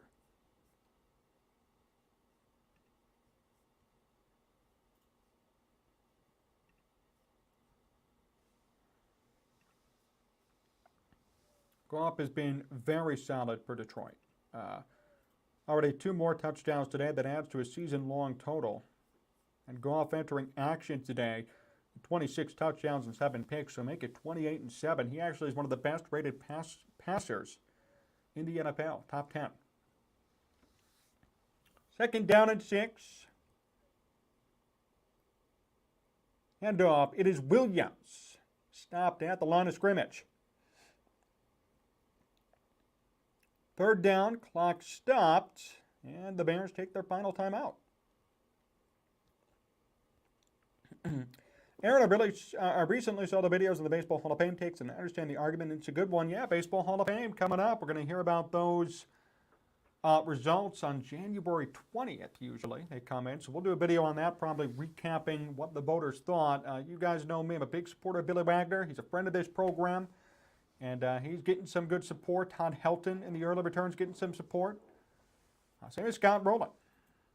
And it looks like Nathan Peterman is ready to come in. He's on the sideline getting his helmet on. And I think that's a fine idea. Fields kind of walking gingerly on the sideline. We're going to have to wait and see. 1:05 to go. It's 3rd and 6. Goff out of the shotgun. 4 wide receivers set. 4 guys going to the end zone. Goff, quick pass. This one is caught, but not enough for the first down. A good tackle by Kyler Gordon in coverage. Going to be 4th down and very short for Detroit. Clock will continue to tick. 50 seconds to go in the second quarter. Bears have no more timeouts.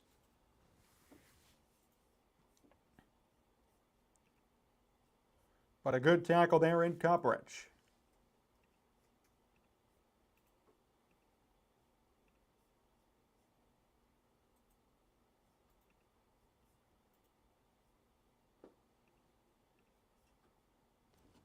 Yeah, Theo Epstein was a part of that Veterans Committee, Aaron.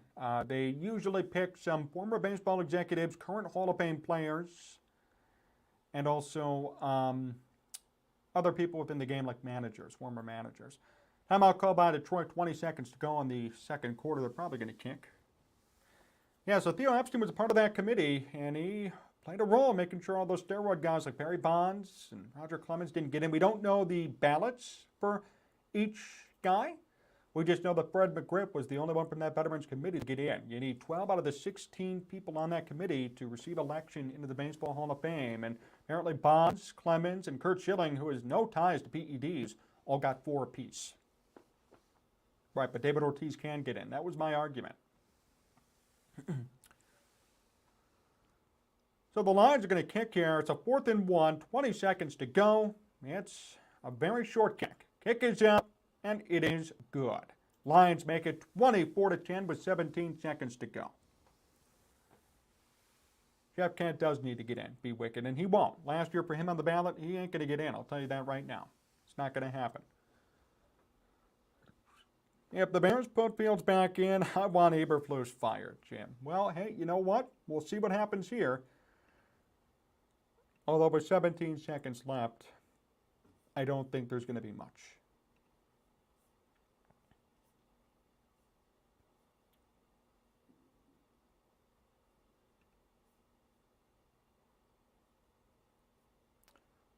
So Fields has his helmet on along with Peterman, and Getsy is talking to Fields. Peterman just listening on the side. Not that it matters right now. I mean, with 17 seconds to go, the Bears are probably just going to receive the kick, knee it, and head to the half. That would be my guess. So we'll see what Detroit does.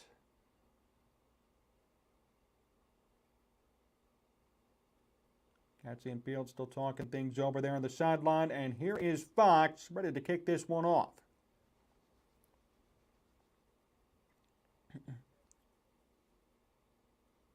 Here's the kick. And Bayless-Jones is returning from deep inside the end zone. Bayless-Jones past the 10. Jones with some blocking. Bayless-Jones to the 30, to the 40. He's still on his feet. Bayless-Jones past the 50 before being taken down. Big return.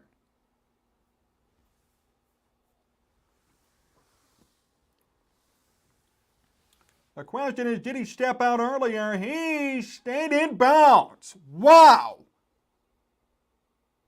How about Bayless-Jones? I would go for something here. You got 7 seconds to go. You're already past midfield.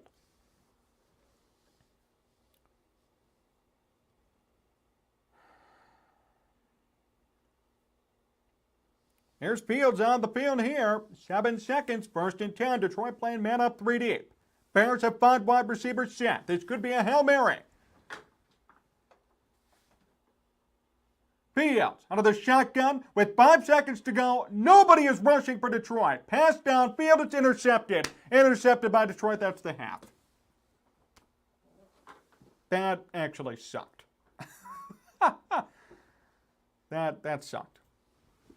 So much for that excitement. It's 24-10. Detroit will receive the football at the half, and as we do for every half with all of you here, a lot of you here with us, tell me where you're watching from. We're going to go through as many shout-outs as we can.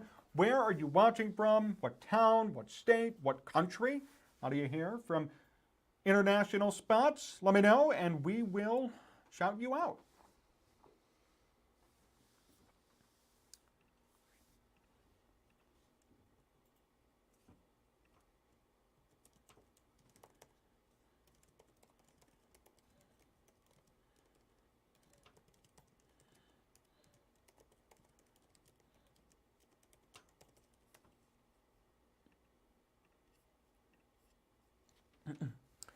Forest Park, Fairbanks, Alaska. Dave Matheny, very nice to see you over there. Yeah, I mean, that was baffling. Fields is the GOAT. What is Fields doing? That was stupid. Yeah, draft C.J. Stroud, okay. Loveland, Colorado. Hey, John here in the UK, PJ, Midlife Models. That's awesome. Bandwagon NFL fan from Orlando, Rippy Rick, great to see you. Got Saints and Eagles, and the Saints are up 13-0 at the half. They're still alive also. If they win, they can stay alive with that NFC South race. So they're up 13-zip. Pittsburgh, 4-1-2, that's right, B-Wicked. Commanders and Browns, Carson Wentz getting the start over there. He leaped in for a touchdown himself, and they're up 7-3 at the half. North Carolina, Teresa Clark, thank you, Teresa. Dolphins and Patriots. Patriots really need a win. Dolphins do too. For that AFC wildcard spot. Teddy Bridgewater getting the start today, and he throws a touchdown pass. And the Dolphins are tied with New England 7-7. I said take Fields out. When you get sacked 7 times, it'll get your QB into throwing interceptions. I think the Bears will beat the rushing record. Broncos and Chiefs, it's Russell Wilson, first game without Nathaniel Hackett as head coach, and Russell Wilson runs for a 16-yard run. And it looks like, oh, well, here comes Pat Mahomes. Broncos were up 10-6, but Mahomes throws a touchdown to Jerick McKinnon, and the Chiefs are now up 14-10. Colts and Giants.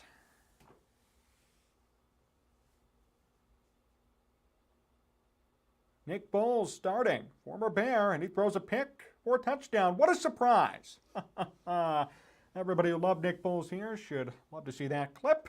24-0 Giants over Nick Foles and the Colts at the half, and now Foles is hurt on top of it. So Sam Ellinger is coming in over there in Indianapolis. Wow. Talk about a train wreck franchise. And it's the Jaguars and the Texans. Jaguars, they win out and they are in the playoffs. They're 7-8 right now. Trevor Lawrence hands it off. Travis Etienne, a 62-yard touchdown run. All alone, all the way in. Jags up 21-zip.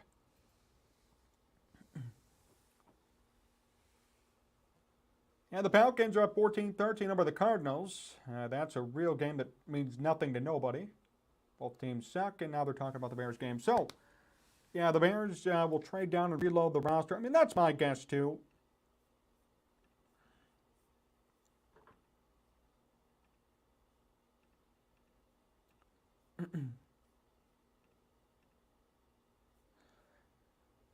So Lions, even when Burrow was the most sacked QB in the league, he still threw for over 4,000 yards. He did. T. Gritty gone. And, I mean, even his rookie year, he got taken out because of his bad O-line, still was doing relatively well his rookie season before his O-line got him hurt eventually because there was no blocking.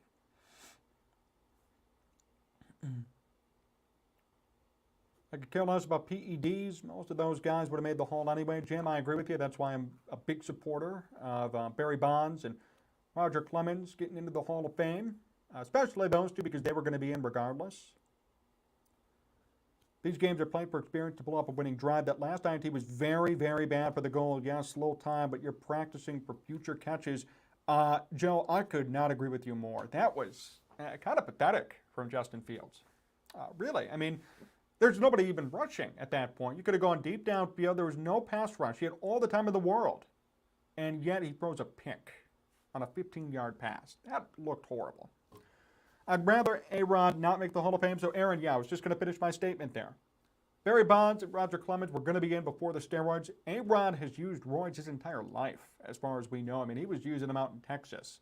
So should A-Rod be in? Probably not, because those steroids helped him to achieve the numbers he got. Like same with Sammy Sosa or Mark McGwire, Rafael Palmeiro. A lot of those guys have the numbers, but without steroids, they were just regular old baseball players. That's where I draw my line. Fields is a great QB, but Bears going to make him look bad these last two games. I think Fields is very talented. I've never said anything otherwise. I think he's a talented QB. I think he's a decent guy, but I'm just saying, that interception looked like crap. And he's going to have to shore things out. Jeff, I hate to break the news to you, but there are some juiced players in the Hall of Fame, or guys who were at least, tied to steroids, right? Jeff Bagwell, Pudge Rodriguez. I guess you remember when Pudge was asked about steroid use, he said, only God knows if I've used steroids or not, apparently. So, just saying, probably a couple of guys in the Hall already who've definitely used steroids. Low-income teams have no chance. 300 million signings everywhere. Well, be wicked. I would also say this. You also have some teams who are purposefully not spending money, and they could. Look at the Athletics. Their payroll this year is going to be $30 million. How do you even field a competitive baseball team with that much money? They have more money that they could spend, Pirates, too. Pirates never spend any money, and, maybe they don't have a lot of it, but you could spend if you wanted to. They're choosing not to. The Bears need to lose. Those picks are needed. I want to see people around him. Joseph Gateman. D. Gritty gone. He's a good runner, not a great QB.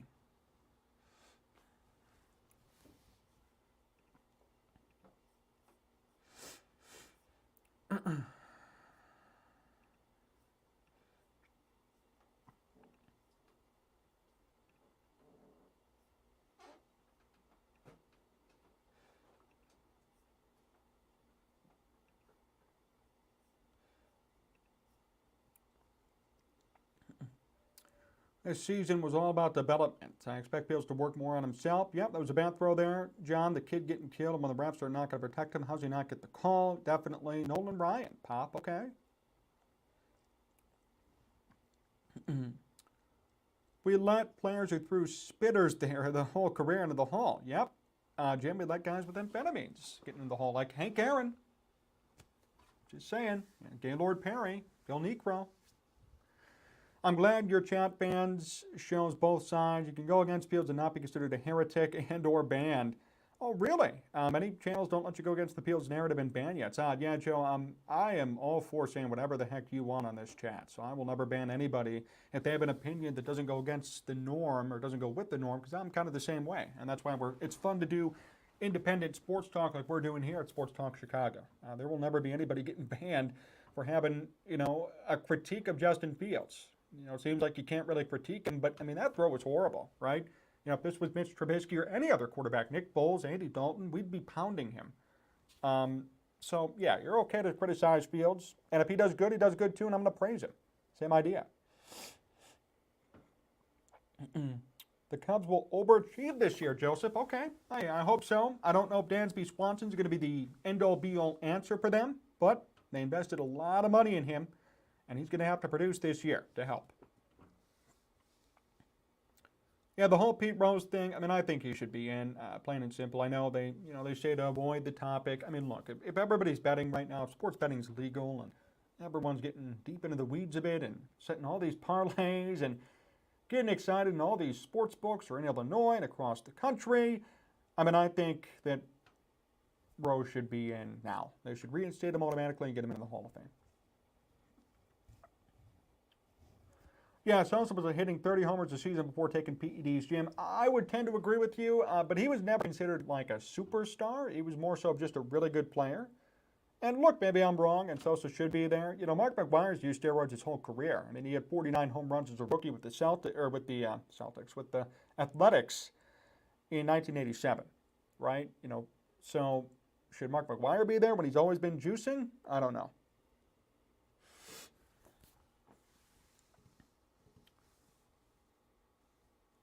Throw was terrible, but I think he's concussed after the no call, John. But just put him on the shelf until next year. I'm fully with you. I agree. Pete Rose should be in. Yep.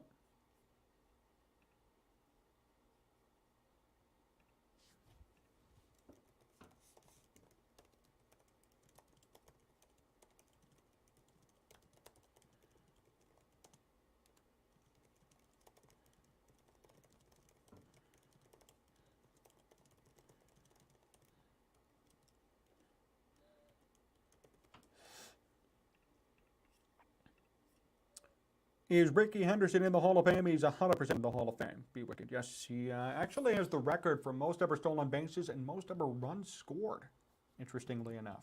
Ricky Henderson is in the Hall of Fame. Yep, hardest thing in sports to hit a baseball and reach base. I am a believer that way more guys were on steroids then and now. Yeah. Fully agree, Joe. A lot of guys were on steroids that we probably don't even know about. Who maybe have never even been named in a Mitchell report or in a steroid report that got away with it. So, MLB commissioner has the authority to overturn players who should be in the Hall, but because of baseball purists, he does not want to. He thinks it's bad for the game. You're right, Aaron. And Rob Manfred has said in the past that the Pete Rose thing, the Hall of Fame's separate from MLB, it's the Hall of Fame's choice, they can make a rule. Well, Rob Manfred reinstated Pete Rose or other players or granted amnesty to players who use steroids, I think there'd be a different perception, for sure. I used to love baseball. It's become polished, corporatized, no blue-collar appeal. It's almost as bad as soccer nowadays. Best baseball memories, Mark McGwire and Sosa battling each other in Barry Bonds' home run record chase, yep. You must let the PED users in if you let other people who used amphetamines or through spitters. All three of those comments I'm fully with. Chris Smoot of the Bears hire Big Ten commissioner for team president. What difference do you think that'll make in the organization? Chris, I think the Bears will be more open to spending money. So Ted Phillips is an accountant by trade and a best friend of the McCaskies. Ted Phillips is a family friend of them, and he's been in that position for 30-plus years. And the Bears have been relatively frugal until recently with spending money.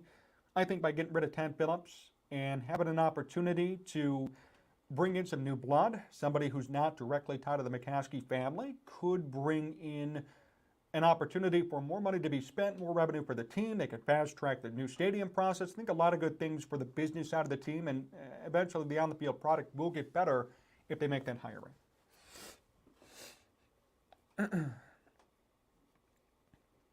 Yeah, Sosa really did bring baseball back. Right, and Sammy is demonized today. And I'm not saying Sammy Sosa's a great guy, but I'll tell you that at the end of the day, he was a good player who served his role even with the steroids and saved baseball after that strike. And the way he's treated today by baseball writers and fans. You know, it's not right.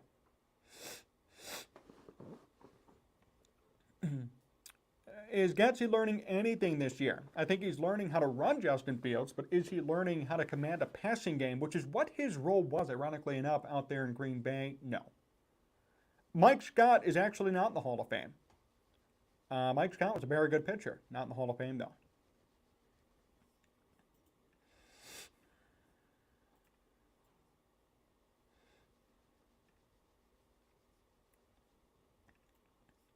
Back to the action in Detroit, and here comes the kick. Lions are ready to receive. 15 on the clock, a second half to go, and appreciate all of you being here with me, by the way. Hey, everybody, big shout out to all of you for hanging here with us for this first ever stream of the game in our new studio. We got John Meadows directing and producing. We got all of you here with us. Subscribe on YouTube, comment, like the video so more people can see us. We're also live on Facebook and Twitch. And support our sponsor, Amish Country Farms in Orland Park. Tell them Sports Talk Chicago sent you for fresh Amish food with imports weekly right here in Chicagoland. Detroit with the football from the 25. St. Brown in motion. And a handoff on first down, gain of maybe one.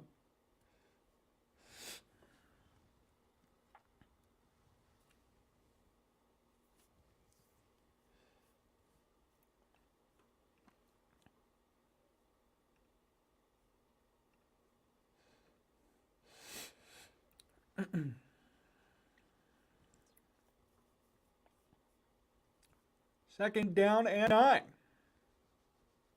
Goff banks the handoff, rolls out, feels the pressure, in trouble, he is sacked. Jared Goff sacked and taken down.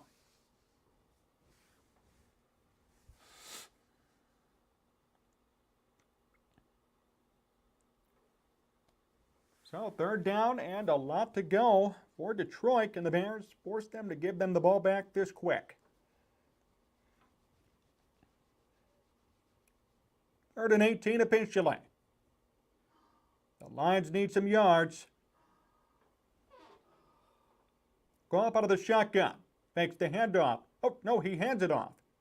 Swift breaks a tackle. Swift breaks another. There goes DeAndre Swift. Past the 50 to the 45 before being taken out of bounds. They get a first down on 3rd and 18.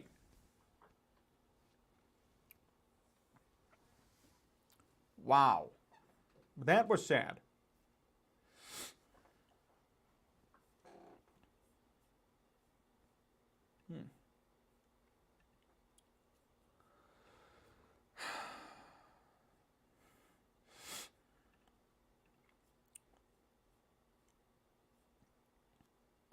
First and 10. Goff out of the shotgun. Billy special. And a big run for the Lions. Huge gain. More inside the 20. Williams, the wide receiver, on the run. Jamison Williams. So Goff flipped it to Swift, who flipped it to Williams, and on an end-around run, he got inside the red zone near the 10-yard line.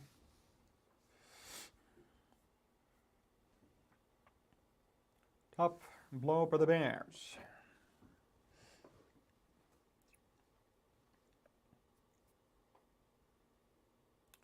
First and goal now from the 8. And up, and it's Swift, tripped up at the 2 by Brisker.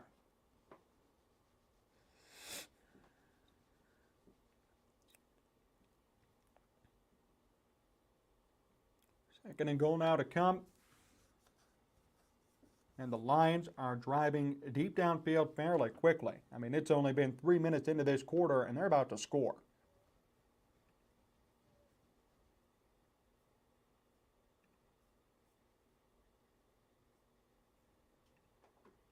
Second down and goal.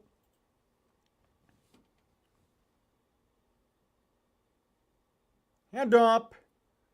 And touchdown, DeAndre Swift. Oh, no, Jamal Williams. I'm sorry. Jamal Williams with the touchdown. And Detroit is really taking a big lead now. 30-10.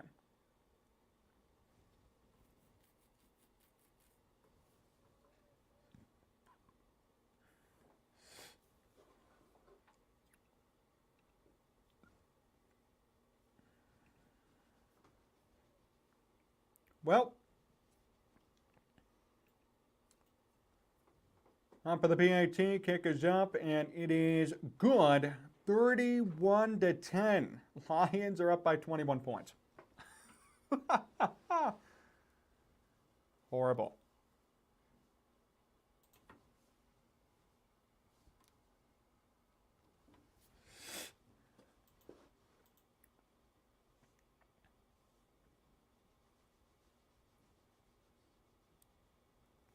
Bears should send out their backups. I would agree. I think it's beneficial at this point to try. Right, no reason for J.F. and having to play. Do we have to lose out to keep the number 2 draft pick? Well, right now the Broncos are losing to Kansas City. So if the Broncos lose and the Bears win, the Bears drop, I think, to 3 now. And the Texans are also losing. If the Texans lose and the Bears don't lose, the Bears will be at 1.5 games back from the number 1 pick as well, which means they won't get it.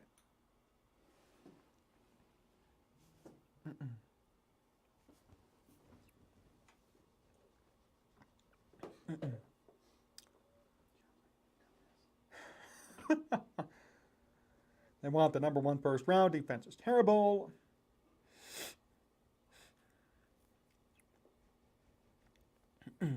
Yeah, I mean, right. It's a 3-touchdown game. They're not coming back.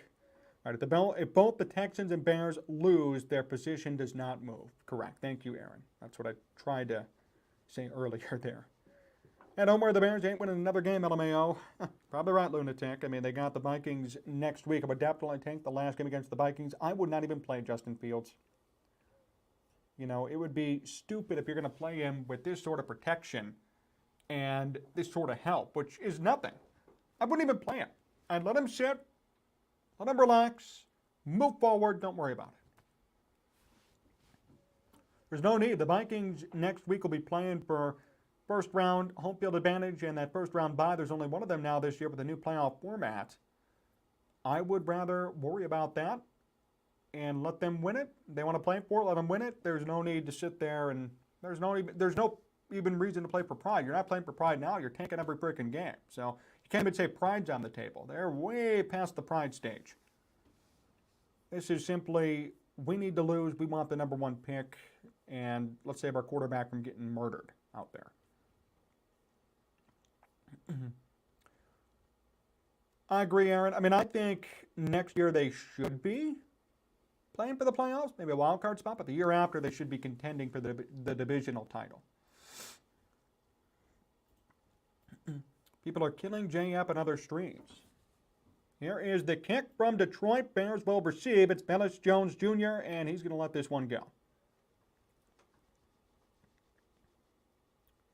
Yeah, I mean, you know, there's somewhat of a reason to kill Justin Fields based on especially that interception was just horrible. But, you know, I don't know. Who you throwing to? It looks like he's partially hurt. I have no reason why he's playing.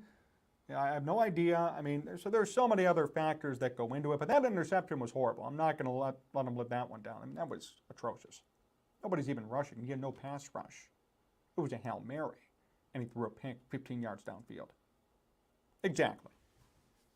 Well, Fields is in. It's first down and 10. Shotgun for Fields from the 25. Hand off up the middle. Gain of maybe 4.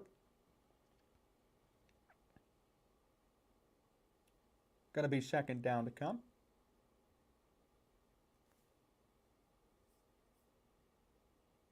Showing Barry Sanders at the game on the field.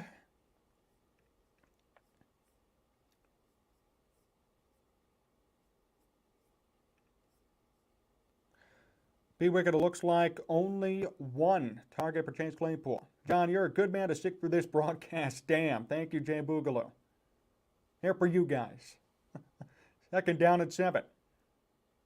Pringle in motion. Fields in trouble. Throws it away out of bounds. He was just about to be sacked. The reason this game is bad is you want to play the spoiler. Detroit are division rivals. Come on, we're really looking bad this year regardless of all the hope and hype train. Thanks, Michael and John. The Bears in years past have played spoiler, and they've also been spoiled. You know, it'd be nice to still play for some pride, but they're not doing it. The Bears only have 7 passing yards, by the way. 7. And 164 for Detroit. 3rd and 7, it is Fields. Quick pass. This one caught. Nope, incomplete now. Caught initially, but after the contact, it was dropped by Dante Pettis.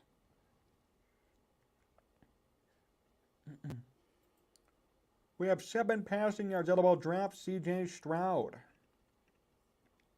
And as cool as that would be, and as exciting as that would be, it ain't going to happen. Gill ready to punt. Stonehands Pettis at it again. He used to be Stonehands Komet, but he's actually making catches now. On a 4th and 7.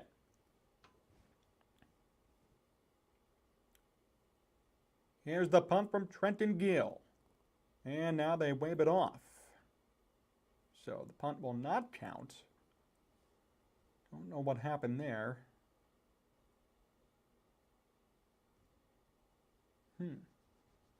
Waiting to see what the call is on that.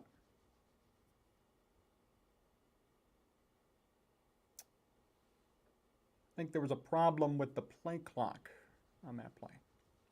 Jags up 27-0. Wow. So the Bears need to lose to stay intact and to stay in the race with the Texans for that number 1 overall pick. It looks like they will, but that's a shocker. Look at the Jaguars coming up. They were really out of it there for a while, and now they've made it back. Fields is 7 passing yards, Jasper. Low snap, Gill handles it, and here's the punt. Return from the 15 for Detroit. Flag on the play and taken down right around the 30. Return there commenced by Khalif Raymond.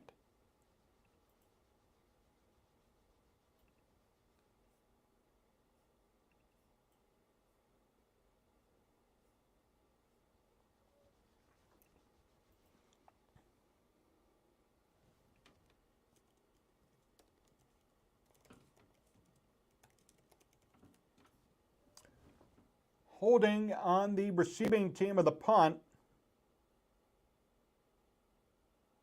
Penalty will be half the distance to the goal, a first down. So nice break for the Bears there. They're going to really pin back Detroit deep inside their own territory, but it's still Detroit football. They're up 31-10.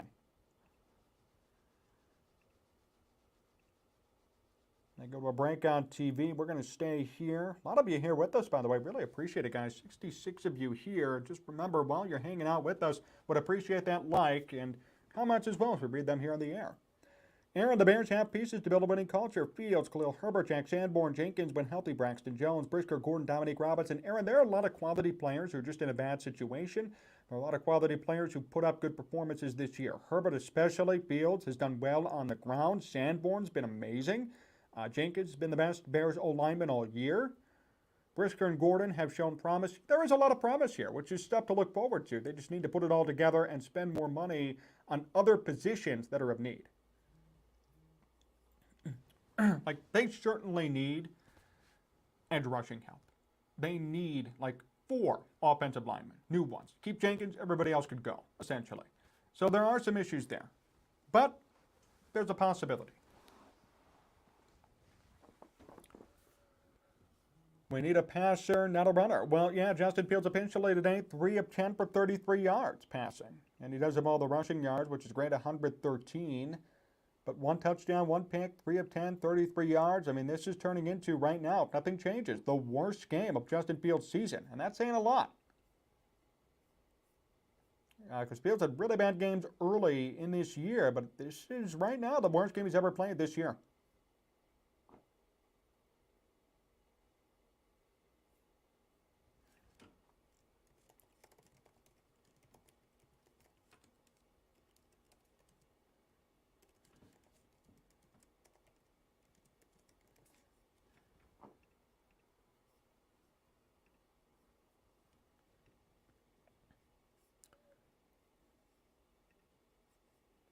Fields' passer rating as of right now is 34.6.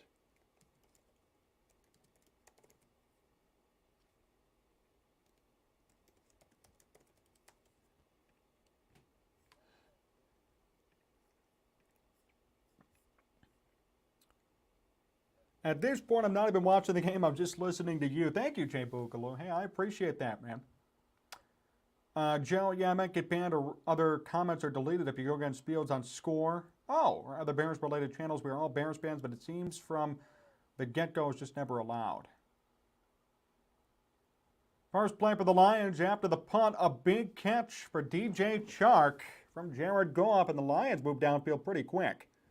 One-on-one coverage near the sideline, and what a catch by Chark. A one-handed grab. He got up. Did he hold on to that football? It looked like it was juggled a bit as he hit the ground. He got up and kept running. Big gain if it stands. Looks like it does. First down and 10. 9:59 to go in the third quarter.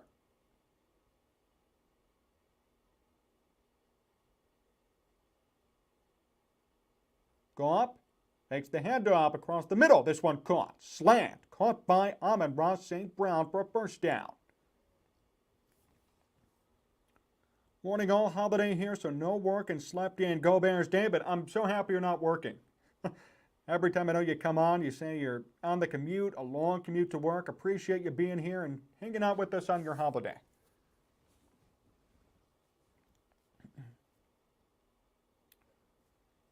Amon-Ra St. Brown, by the way, just got to 100 catches on the year. First line ever with 100-plus catches since Calvin Johnson Megatron. First and 10, handoff up the middle. Big run for Detroit. They get past midfield into Bears territory. Second down, and the run there by Williams. It looks like the Lions offense is playing against high schoolers.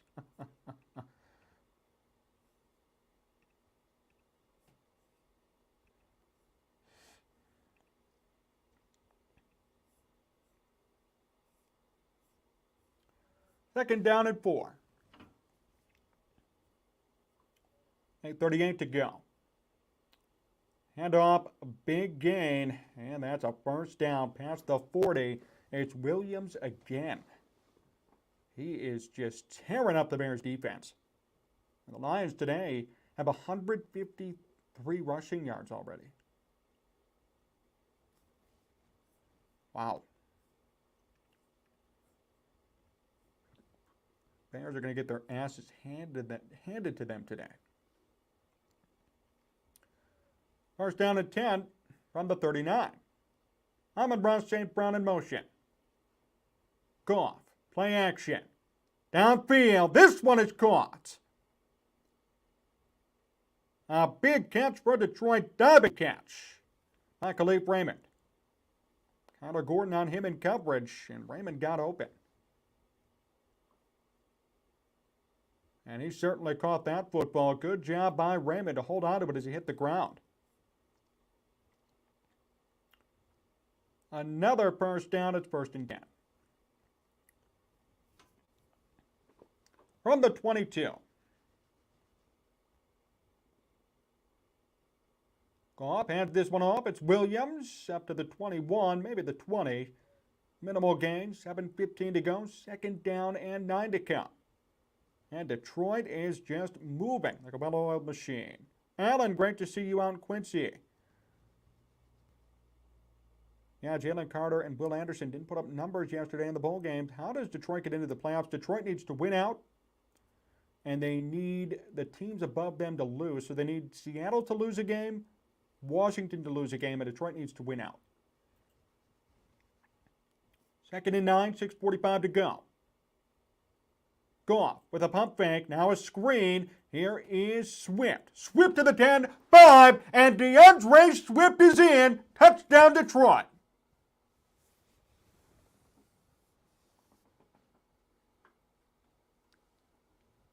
DeAndre Swift with his second touchdown of the day, and it is 37-10.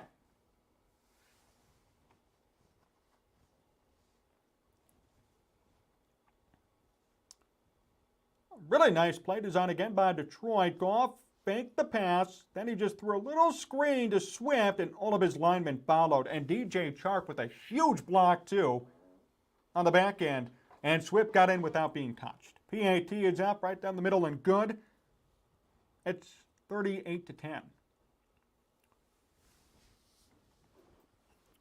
The Lions are going to put up 50 points. I would not be surprised.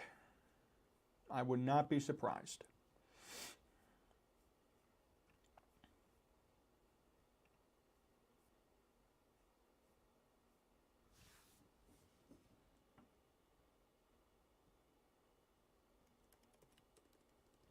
I am going to tweet this, though. I mean, Lions fans have a lot to be excited about.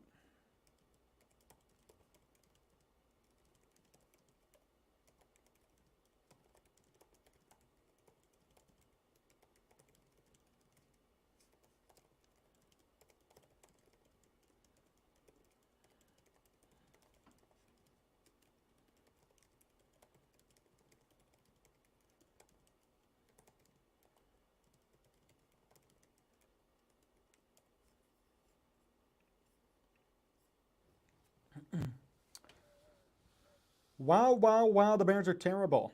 High school defense. I put Will Anderson above Jalen Carter as the best talent. Yes, he's not it. He's not a good OC at all. I wonder what Eber excuse we'll have to say now. Sad the Bears are a team that if you're down 10, you don't have a chance to come back. Yeah, I mean, look, we know they're tanking. We know they're bad. We know this is not the final product or the right product, but this is really tough.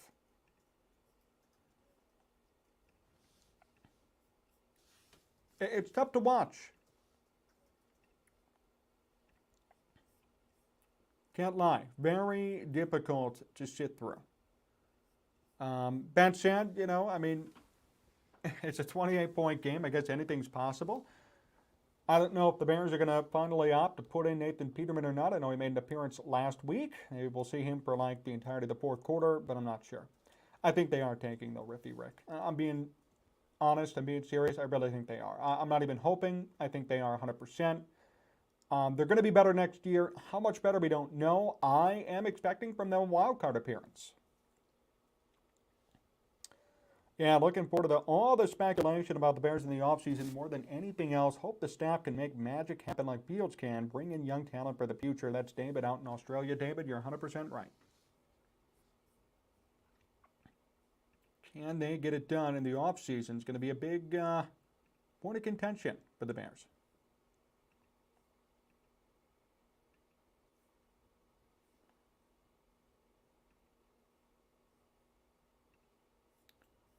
They're tanking as hard as they can. Yeah, I mean, this is tough to watch, for sure.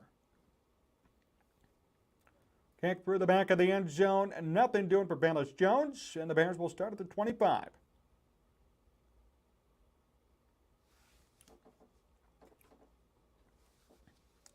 Yeah, Rippy, and I wasn't impressed either. Karen B., thanks for making a miserable Bears season a little bit more tolerable. John, love what you're doing and excited about the future. Thank you, Karen B. Yeah, we're going to have some fun this year.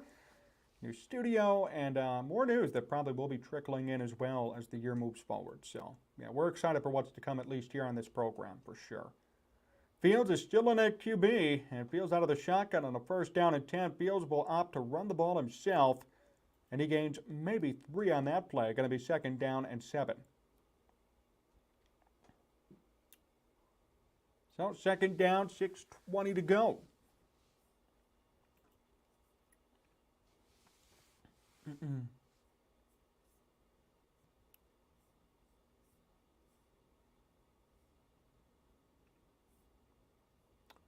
Second and 7, 3-yard gain officially. Fields out of the shotgun. Through wide receiver Sip. Fields, pocket collapsing, and that ball is out. That might be a fumble. They say incomplete pass now after a scramble for the football. Fields was hit, lost the ball, 3rd and 7. Was that a fumble or not? That might have been a fumble, I'll tell you. Very close.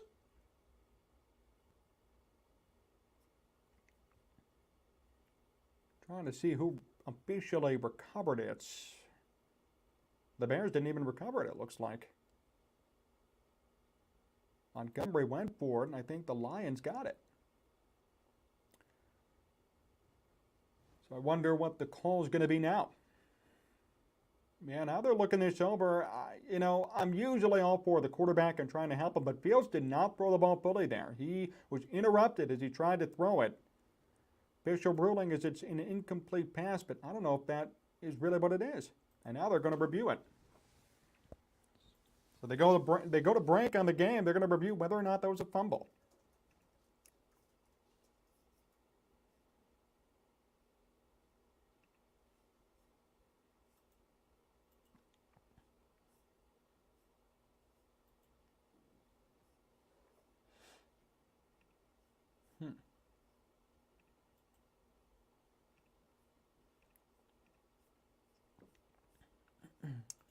I don't know what you guys thought. I think it might have been a fumble, unfortunately. So curious to see what the official ruling was. Yeah, haha, just falling it, David. Why scoop it? Toby, I agree. I mean, the Lions recovered that football, and David Montgomery fell on it, and then it went through his legs.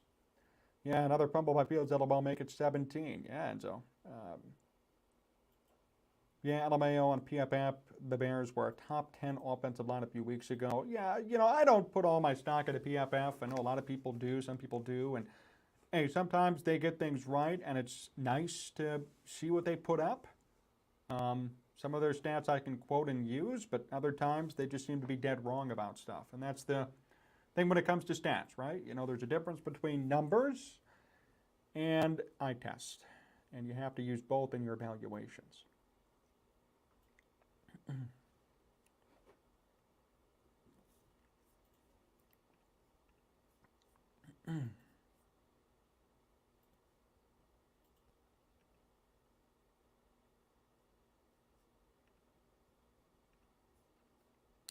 We please get you to be the next Bears play-by-play guy on the radio next year. Thank you, Patrick. Appreciate that.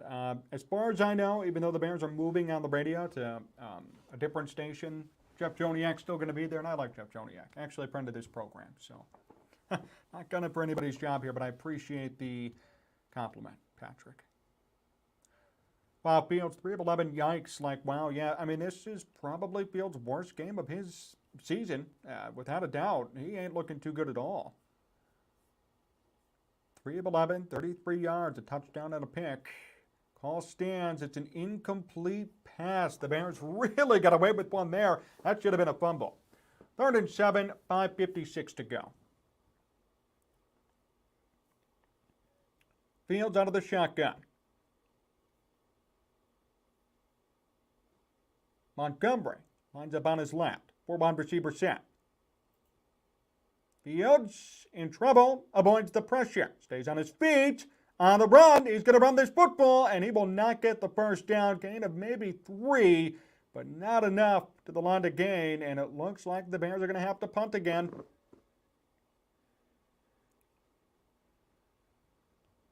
They keep talking about that incomplete pass from Fields, and again, I think that was a fumble. The Bears got away with something there. Now they're going to have to punt anyway. It's a 4th down and 5, 2-yard gain officially for Fields. And here comes the kick. By the way, the Commanders are now losing 17-7 against Cleveland, so they're in pretty big trouble down there, and the Lions are probably going to like to hear that news. Gill, ready to punt.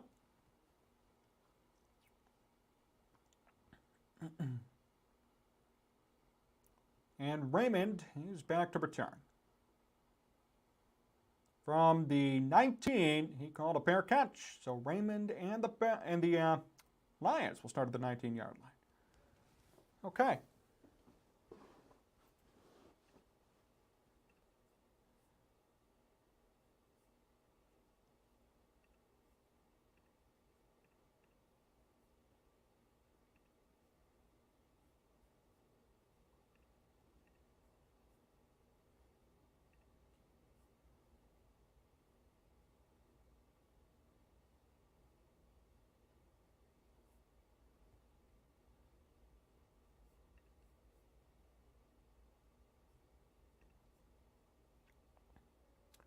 I'm sorry, Justin really needs to get the ball out before the route is finished.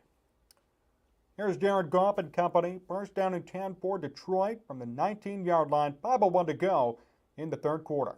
I formation, hand up, and it's Williams with a gain of 5.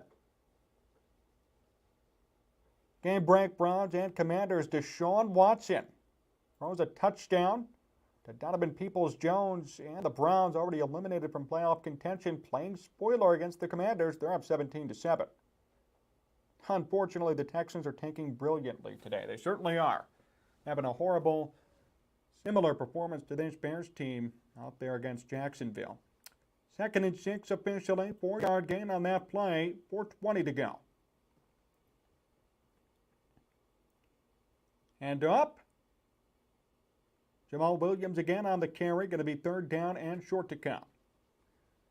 Taking a look at that NFC playoff picture. If the Commanders lose, and if the Seahawks lose later and the Lions win out, they're in the playoffs. But right now, Seattle, Detroit, and the Packers all 7-8, waiting on the Commanders, who are 7-1. We're going to have to see how that last spot goes.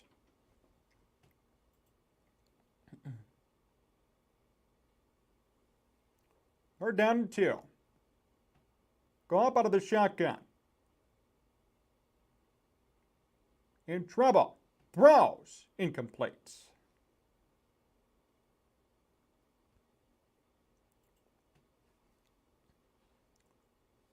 Oh, good job by the Bears there to force an incompletion from Goff. What will Detroit do here? Goff is off the field, and it looks like the Bears will get the football back. Only the 2nd time Detroit is punting. Preston Ebner back to return.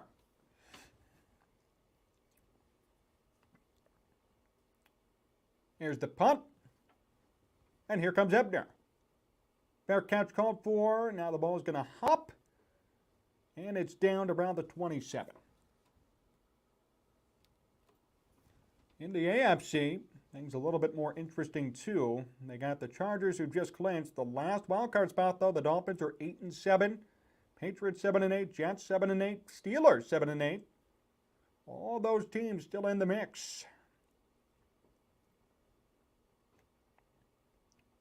Wonder who's going to get that last spot. The Chargers have clinched at 9-6, and the Ravens at 10-5 as well. So, curious to see how that one plays out too. Here is Justin Fields still on the field. It is 1st and 10. Bears have a 5-wide receiver setup. Fields back to pass. In trouble. Fields rolls out. And he's sacked. Fields taken down. Big loss on that play. Another sack absorbed by Justin Fields. Ooh, just tough.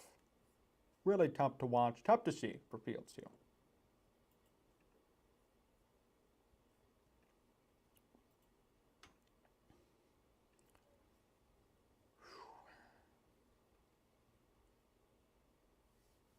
So 2nd down and 19 officially. Wow.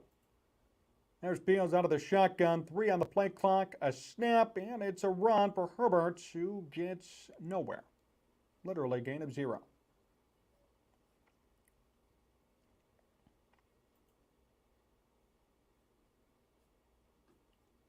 Pathetic game indeed, Mike Diesel 3. Very pathetic game.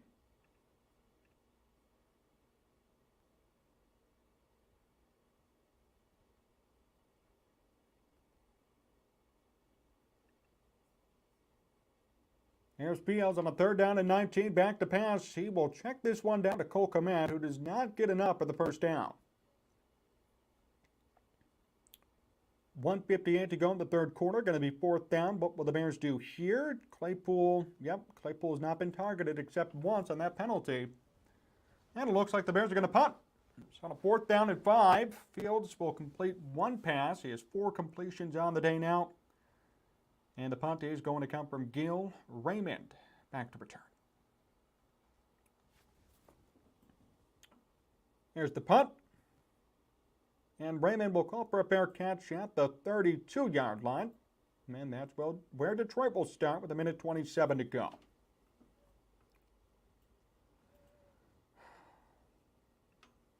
By the way, I appreciate everybody tuning into today's program. Remember, feel free to subscribe to the channel, like this video, set up notifications, and comment so you don't miss a thing. We're also live on Twitch, live on Facebook. John Meadows directing and producing from our brand new studios, breaking them in right here in Chicagoland. And a big thank you as well to our exclusive sponsor, Amish Country Farms. If you want the best Amish food in all of Chicagoland, hit them up today in Orland Park and tell them Sports Talk Chicago sent you. First and 10 for Detroit from the 31-yard line. It's a handoff and a big gain, 9 yards already. Jamal Williams. Bears sure know to destroy QBs. See Trubisky. Yes, sir, Riffy Brick. Mitch Trubisky destroyed by this Bears team and the former Bears regime. Happening again, too.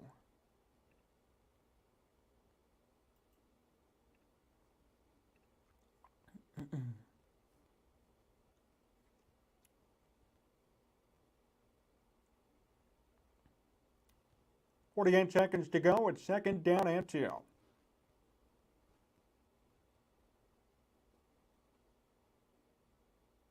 Detroit will run the football. First down, past the 40. Williams again on the carry.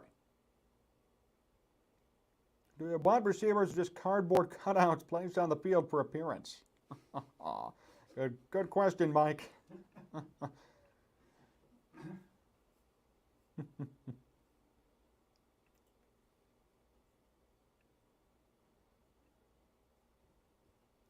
First down at 10, 8 seconds to go in the third quarter, and I think that will be it. So, 3 quarters in the books, 1 to go, and the Bears trail by 28.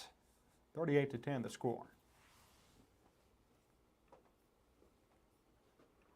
David, on a positive note, John, I have a job interview tomorrow that could cut my commute to work by 55 minutes. Well, that's great, David. Hey, I wish you the best on that. I hope it goes really well. I know you're always listening Monday mornings out there in Australia during your commute, but believe me, saving 55 minutes on your commute must be nice.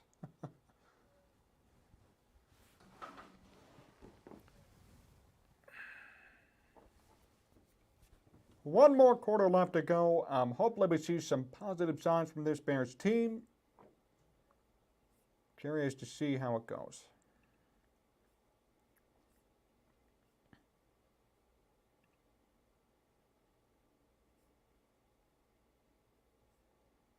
Everybody's saying to take out Fields from this game. You've been a Mark Potash friend of this program. There's nothing for Justin Fields to gain at this point. So, I don't really know why he's still out there. I don't know why the Bears are continuing to play him, but what are you going to do? We can't even do quick three-step drops like every other team can do. It feels like we have attempted one quick slant pass all year. Dick Brady going, you're not wrong. The Bears have a lot of shotgun packages because they don't have enough protection to try a three-step drop. Toby, your guess is as good as mine as to why Fields is still playing. Maybe old Flus will ask for a running clock like middle school football.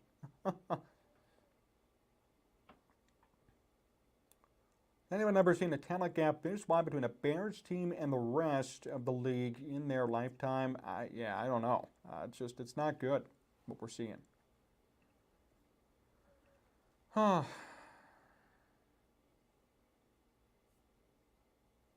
It's just not good. I mean, this is so hard to watch. By the way, everyone's old friend Nick Foles, he has 4 interceptions and no touchdowns in 6 quarters of football. So, Colts are learning pretty quickly that the Nick Foles experiment also doesn't work.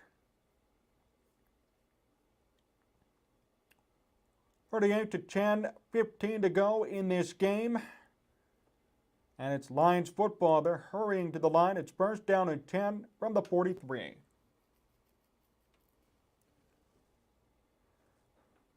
Hand off DeAndre Swift. Gets nowhere. Good job by the Bears defense to stop that run. Nicholas Morrow on the tackle. Not much there for Swift.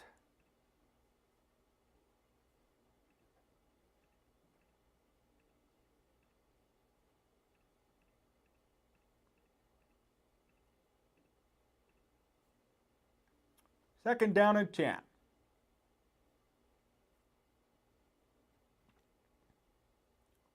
Go up out of the shotgun. Handoff. And nearly a first down for Williams. Going to be third down and 1 to come. Big gain of the ground there for Jamal Williams.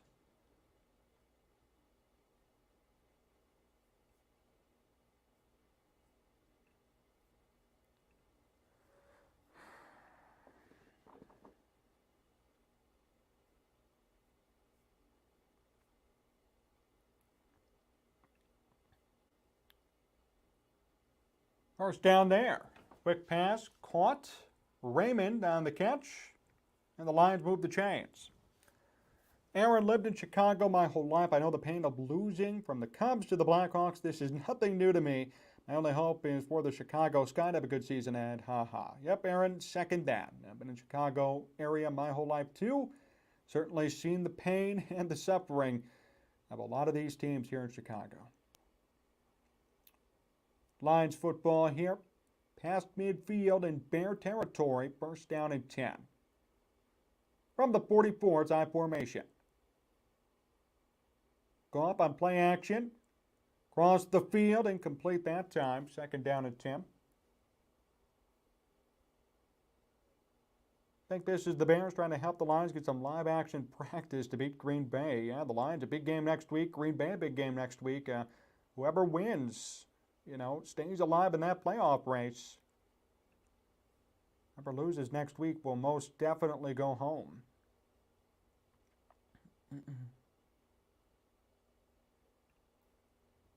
Second down and 10.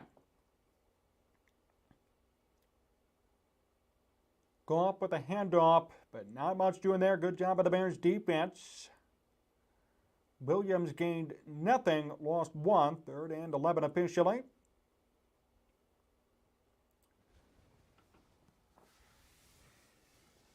Giants up 38-10 over the Colts, so win for the Giants will clinch them a playoff spot. So the Giants heading back to the playoffs at least with Daniel Jones and company. Third down and 11. Bears need to stop here to get this football back. From the 45. Swift in motion. Pass to Swift. Has some blocking, and Swift gets the first down on a third down and 11.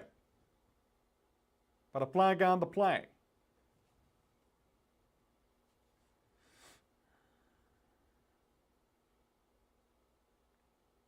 See what this is all about. Holding on the offense. So the Lions do not convert on first down or on third down, and they're going to be moved back a bit.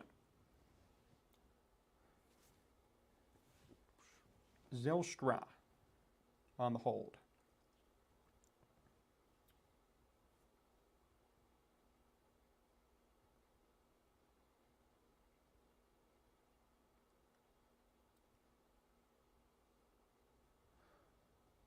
So, going to be third down and 15 now. Can the Lions convert here from the 49-yard line, right near midfield? Go up out of the shotgun, back to pass. A lot of time, pocket collapses, throws, incomplete. Good coverage by Jaquan Brisker on that play.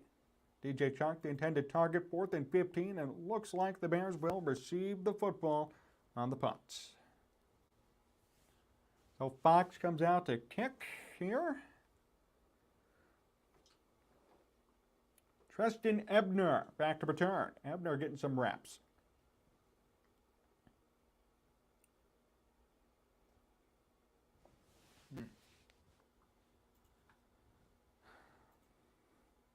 Here's the punt from Fox. Ebner will fair catch this football at the 6-yard line. And the Bears will start deep inside their own territory. We'll see which quarterback comes out for the Bears. Maybe it'll still be Fields. But it'd be nice to see the Nathan Peterman experiment.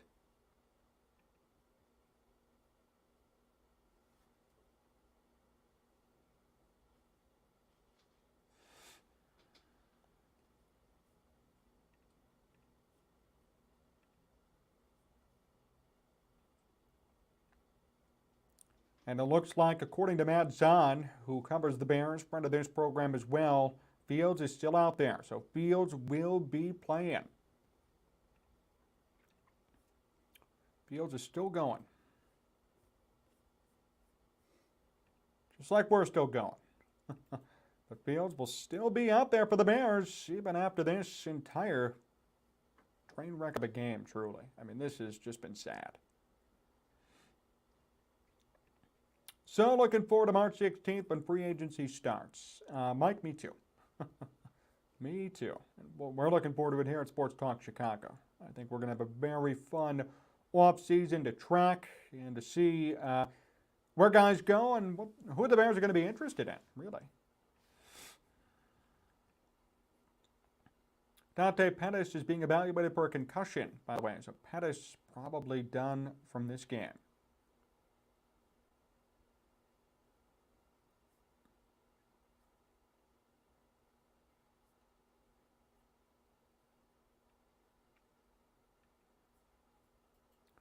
Fun fact, the Cleveland Guardians have been the longest championship drought in all of baseball. Yeah. Fields is 40 yards passing, though.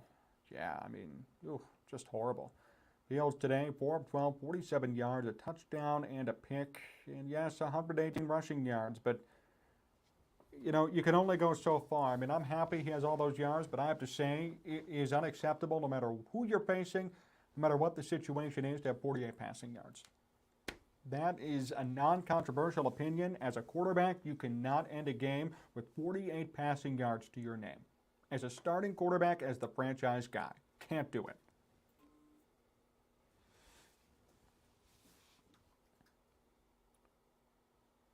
What wide receiver would want to play in Chicago? Good question.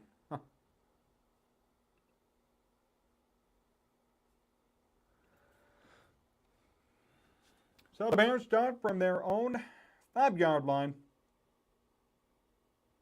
And run to start off this drive for the Bears. That was Montgomery on the carry.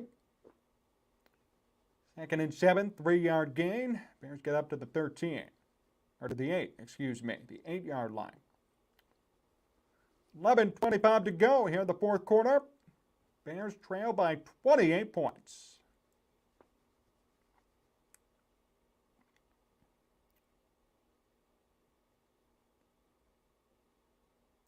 Second down and 7. Another handoff, this time again to Montgomery, but he gets nowhere. Maybe a gain of 1. Going to be 3rd down to come.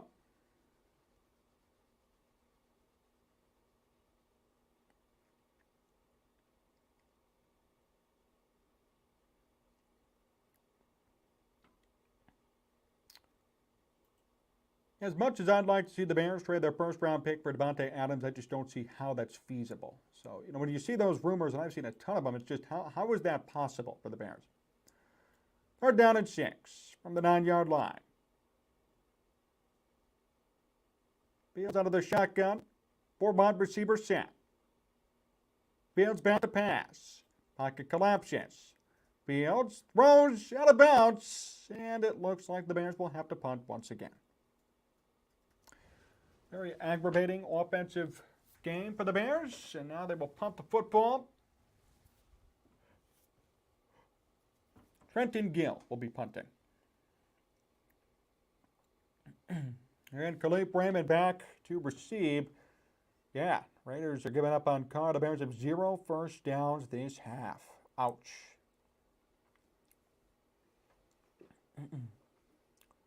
Here's Gill to punt from deep inside his own end zone.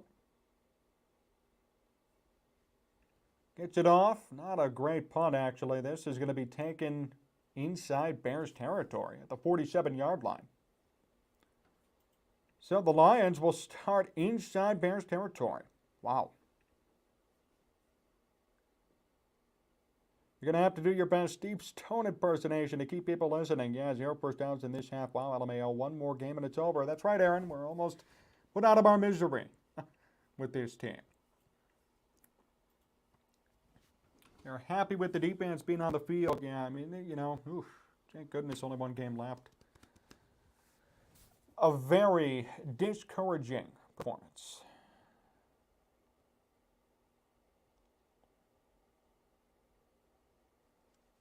Yeah, I think they're tanking, and I think they're keeping Fields on the field for, I mean, I don't even know, maybe reps. I don't really get the strategy with that.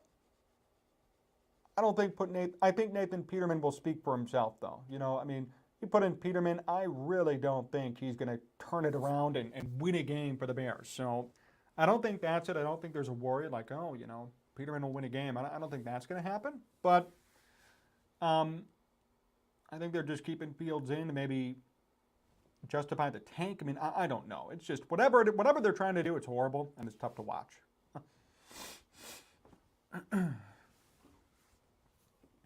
But I'm thinking maybe reps, David, too. That's what I would say.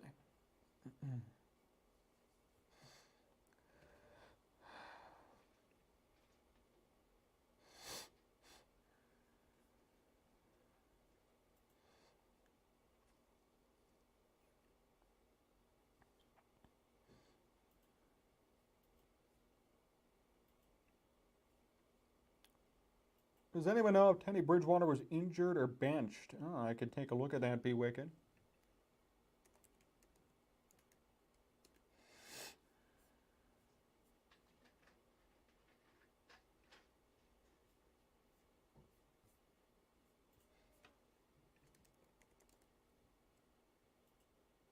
Teddy Bridgewater had a finger injury. So he was hurt. I don't know who's in that game over there. Thompson is on for Miami. Yeah, Bridgewater got hurt.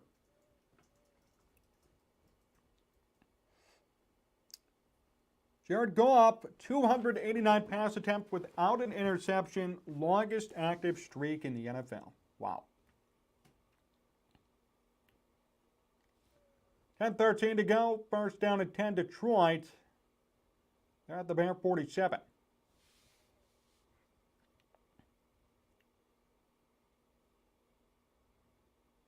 Swift down the carry, gain of nothing. The Lions starting QBs in the playoffs since their NFL championship win. Gus Frerotte, Matthew Stafford, a lot of people. Dave Krieg, Eric Kramer, Scott Mitchell, too. A lot of different QBs have started for the Lions over the years. Big Wicked, I hope the Steelers win tonight for your sake. I don't know if I doubt Mitch Trubisky's playing, but I still hope they can pull it off and stay in that AFC wildcard race. 2nd and 11. Here's a handoff. And a gain of about 5. That's Jamal Williams. Hopefully everyone on here has a great year. Good luck, everyone. Thank you, Jasper. Hey, thank you for tuning in, for your comments and your support.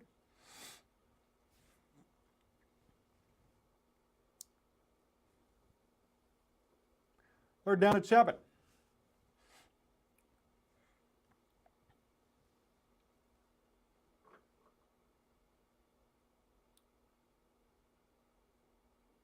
Lions today, 204 rushing yards, a season high.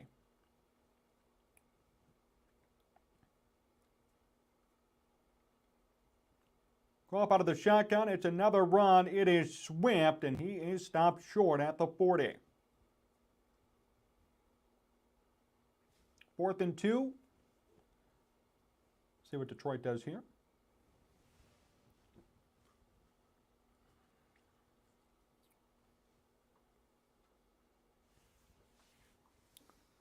Offense still on the field for Detroit.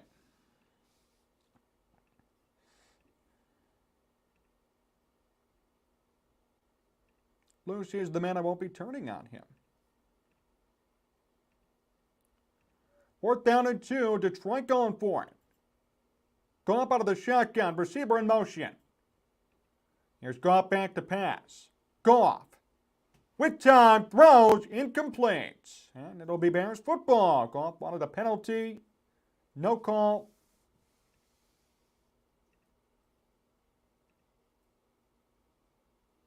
And we'll see what happens.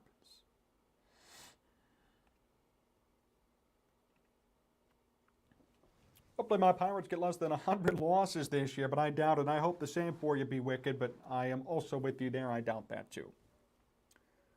First down and 10 for the Bears, 38-10 the score, 8 minutes flat left in this one.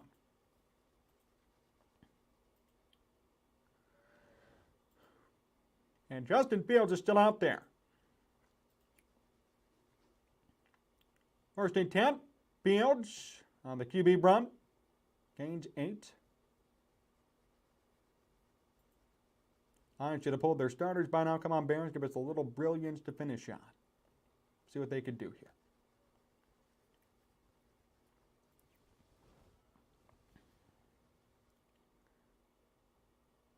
Second and 2. Fields looking in trouble, avoids the pressure. And Fields will run for a first down. Gets out of bounds and moves the chains.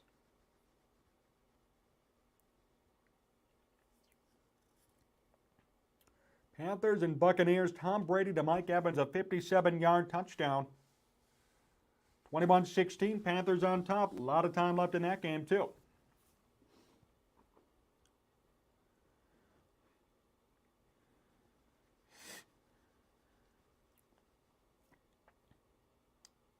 First and 10, that's the first down for the Bears this half.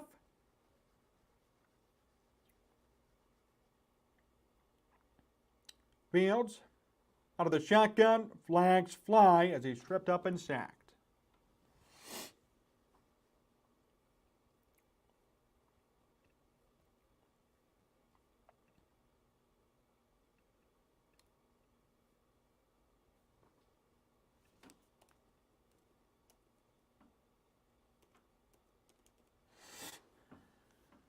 Holding on the Bears, we'll move them back.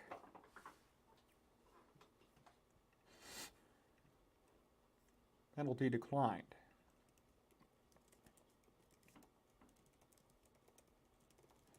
Fields has 1,143 rushing yards on the season. Now, shotgun for Fields. Looking deep downfield. A lot of time, throws, flag thrown. It's caught by Cole Kmet.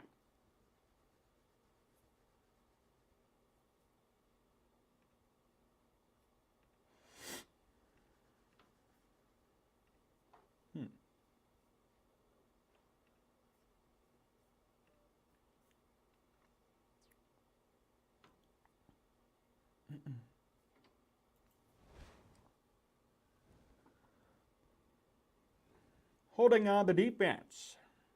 5-yard penalty, automatic first down, so the Bears get some help.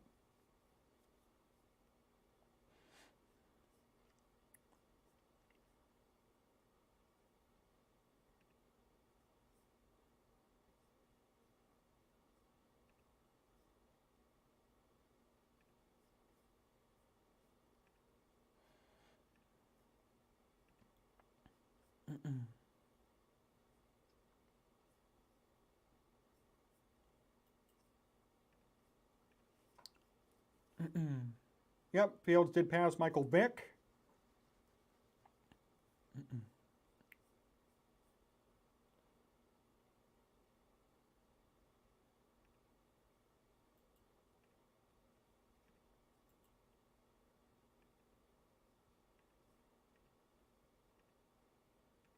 First down and 10 for the Bears to come.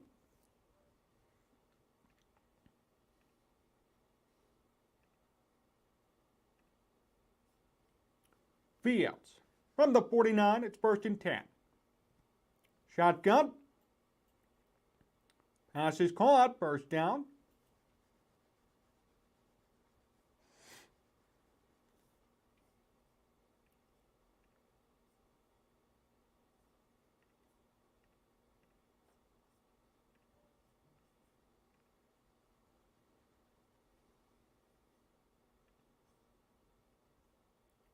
Fields in trouble. Stays on his feet. Throws. And he's hit as he threw it. Incomplete pass.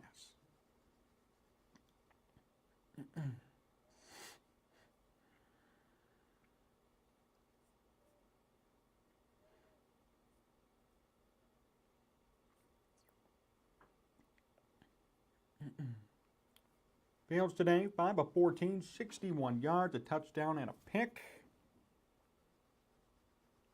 2nd and 10, 6 minutes flat to go.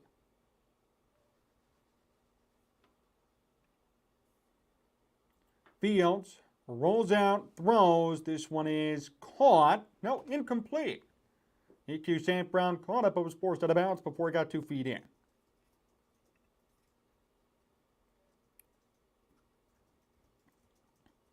Hi, Tristan, Midlife Models. Great game calling, John. Shame the Bears game has been so bad. Yeah, I don't think there's any gain in playing Fields right now. The Bears are still opting to keep him on the field. It's 3rd down and 10.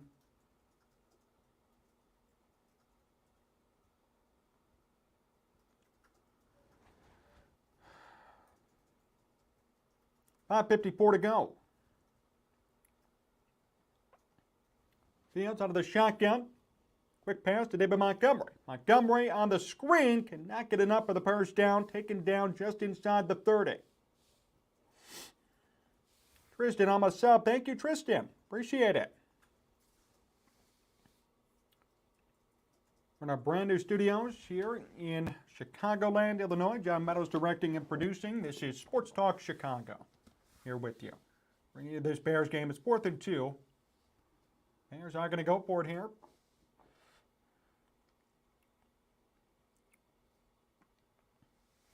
Fields out of the shotgun. 4 wide receiver set. Fields back to pass. Fields throws. This one is incomplete.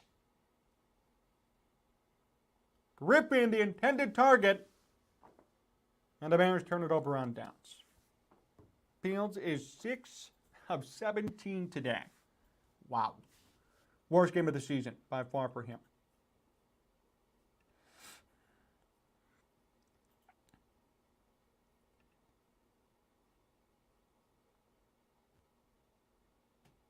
Buccaneers lead the Panthers now 24-21, by the way.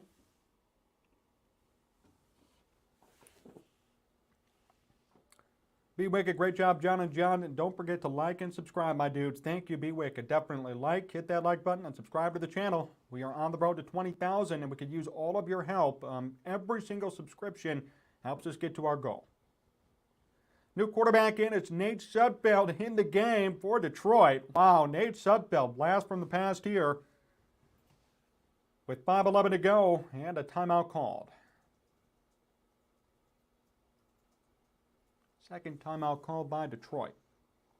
So it's Nate Sudfeld on the field.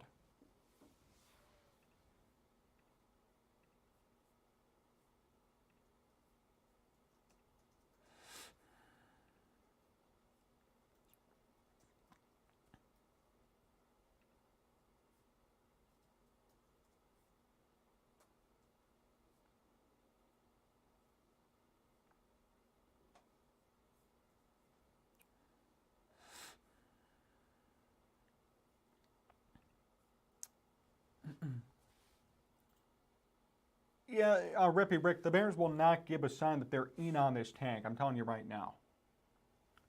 1st and 10 for Detroit.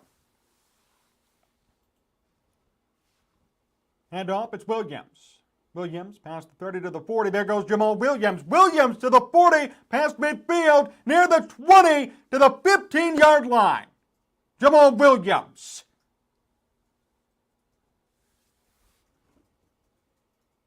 And Detroit is near the end zone again.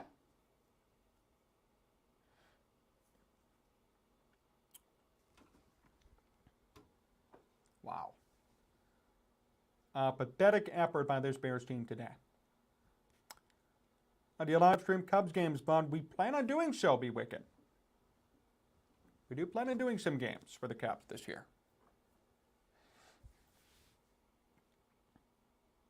Lions will get the ball at the 12 now. They're going to run it.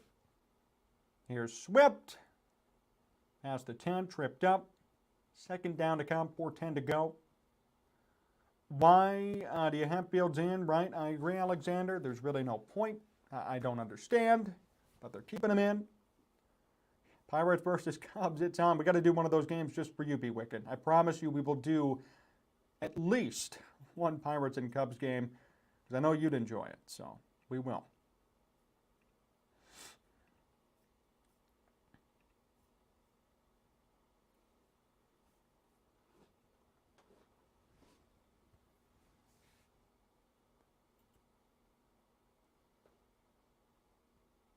Second and 7, and not much of a game there. Good job by the Bears defense to stop the run. Junior, we will do some White Sox games too.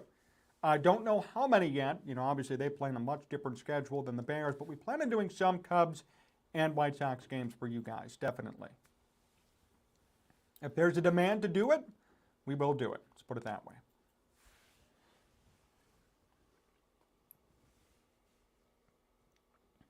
As many of you know, baseball is my first love. I broadcasted baseball games for a long time, like minor league and collegiate league stuff, so I would love to bring it back here on this channel if people decide to tune in.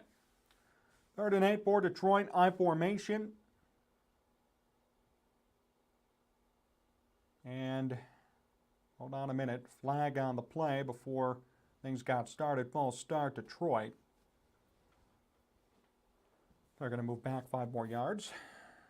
Go Lions, wind, bandit. At least held them to under 600 yards. Did the Bears win one game this year? Fields is not the QB, Mike. I don't know. See, and that's the point. I don't think so. I really don't. The games that the Bears won, a lot in part, were by Fields. I mean, game 1 against 49ers, Fields could not have played, and they probably would have won that game. But the other 2 the Bears did win were in a big part because of Fields.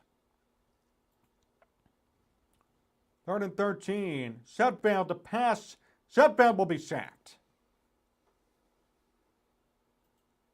Lions will fall outside of the red zone after the sack. 4th down, 2:45 to go. And the Bears call a timeout. Yeah, Aaron, I know Book Shambi had him on before the YouTube channel began. Trying to get him back on before the Cubs season gets going.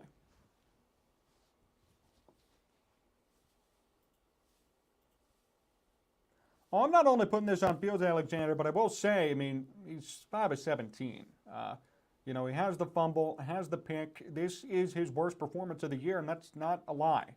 Based on numbers and based on the look, he's looked horrible today. But, yeah, everybody else has a role to play, too. 41-yard field goal attempt for the Lions. It is good. Michael Badgley, the former Bear, gets it. It's 41-10. Well, at least the Lions didn't put up 50, right? Tom Brady to Mike Evans, that's right. Mike Evans with 3 touchdowns today, 200 receiving yards, and the Buccaneers are up 24-21 with 3:35 to go in the 4th quarter. Really, whoever wins that game controls their destiny in the NFC South. So that's a big game with lots of implications. I'd love to see Carolina do it just because they've been in so much turmoil and they're still winning and in it, but maybe the Buccaneers will make a comeback and win that division despite potentially going under 500.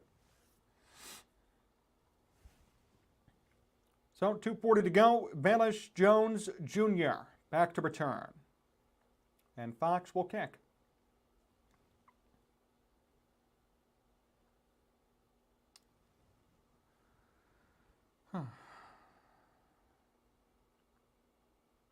Kick is up, and it'll go through the back of the end zone for a touchback. And look who it is. Justin Fields is still coming out for this series.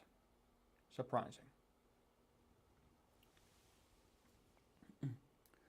Olin, Kreutz, and Matt Forte. Definitely, I need to get Olin back on the program. David, can you call an AFL game this year? So, David, you're talking about Australian football, right? Or are you talking about something else? I have watched one AFL game, no, maybe 2, during the early days of the pandemic. We were all locked in, maybe a week in, maybe like March 20th, 2020. First down and 10, Velus in motion. Fields makes the handoff, looking to go deep downfield. Now we'll check this one down to Treston Ebner, who gains maybe 3. Yeah, David, so I watched one game. I'll be honest with you, I didn't really know what was going on too much.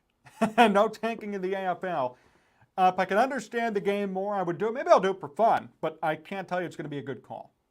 Holding on the Bears, they're going to move back a bit. Be wicked. I would do anything to interview Matt Nagy. You know I would. I would love it. Is he willing to come on this program, though? I don't think so. But yeah, I mean, AFL, David, if I knew more about it, I'd be open to doing it. It's kind of like a mix of football, American football, and rugby, based on what I've seen. That's what when I've seen it. Again, I've only watched 1 or 2 games during the early days of the pandemic. Fox Sports threw it on because there were no sports playing. And a quick pass. This one caught. Going to be 2nd down.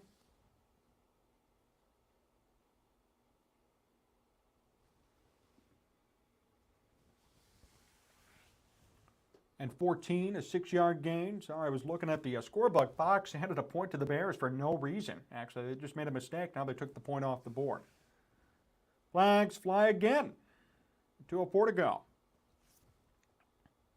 I mean, the Bears are giving up at this point. False start. Yeah, the Bears, okay. Just knee it and punt the football then. Seriously. If this is the effort you're going to show, just knee it and punt the football. Fields shouldn't be out there. They should put Peterman out there, who's actually going to, somewhat play here. There's nothing to play for. If you're the Bears and Justin Fields, just knee the football and put the game out of your hands, right? This is horrible. This is another penalty here. I get it. It's 41-10. Who wants to play in this sort of a game? But then justify and put somebody else in. 2nd down and 19, 2:04 to go. Fields out of the shotgun, 5-wide receiver set. Fields back to pass. Deep downfield. This ball is incomplete. Chase Claypool, 2nd target of the day for him, and he can't come down with it. 2-minute warning in the 4th quarter, and the Bears are down by 31 points. It's 41-10. Man, what do you want me to say? This is... oh, my goodness. This is probably one of the worst games all year for the Bears. Not even kidding. I don't know if I could think of a worse game for them. I don't know.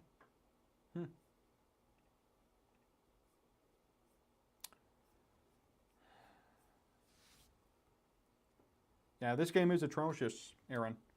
116 days until the draft. I love it, be wicked.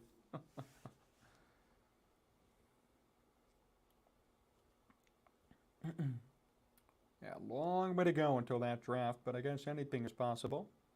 See what they could do in the draft. See what they do in free agency, too, when it starts on March 16th.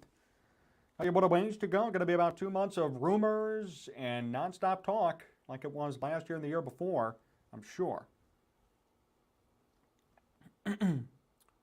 Mark, I think the Bears should be a playoff team next year. Will they be? Don't know. Should they be? 100% yes. We've given them time now. Here's the rebuild. Here's the tank. Here's cutting everybody. Here's a ton of salary open. Now it's time for the Bears to spend their money correctly, make good picks, and next year they should be 9-8, 10-7, competing and or getting a wild card spot. That's my opinion. I couldn't even finish watching this trash. First game I didn't finish watching all the way.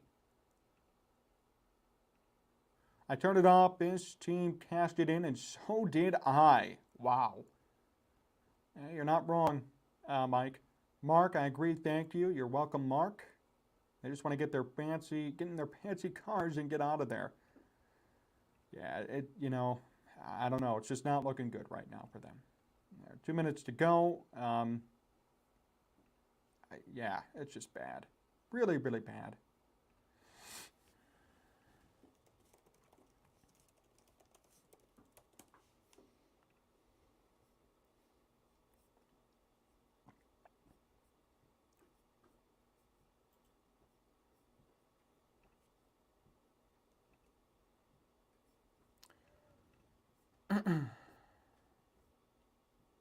Four and 13 next year. Please no. Yeah. It's 41-10. Next week will be the final game. Yep, the final game next week, Aaron. Yes. Definitely looking forward to your rant about this one, John. Thank you, T-Hulk. I'm really not going to hold back. I mean, this was horrible.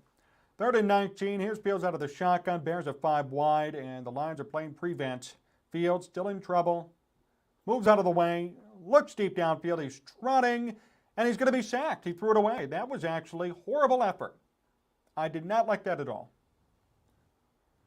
Thrown out of bounds. Fields was literally trotting and then realized, oh crap, someone's behind me. Horrible.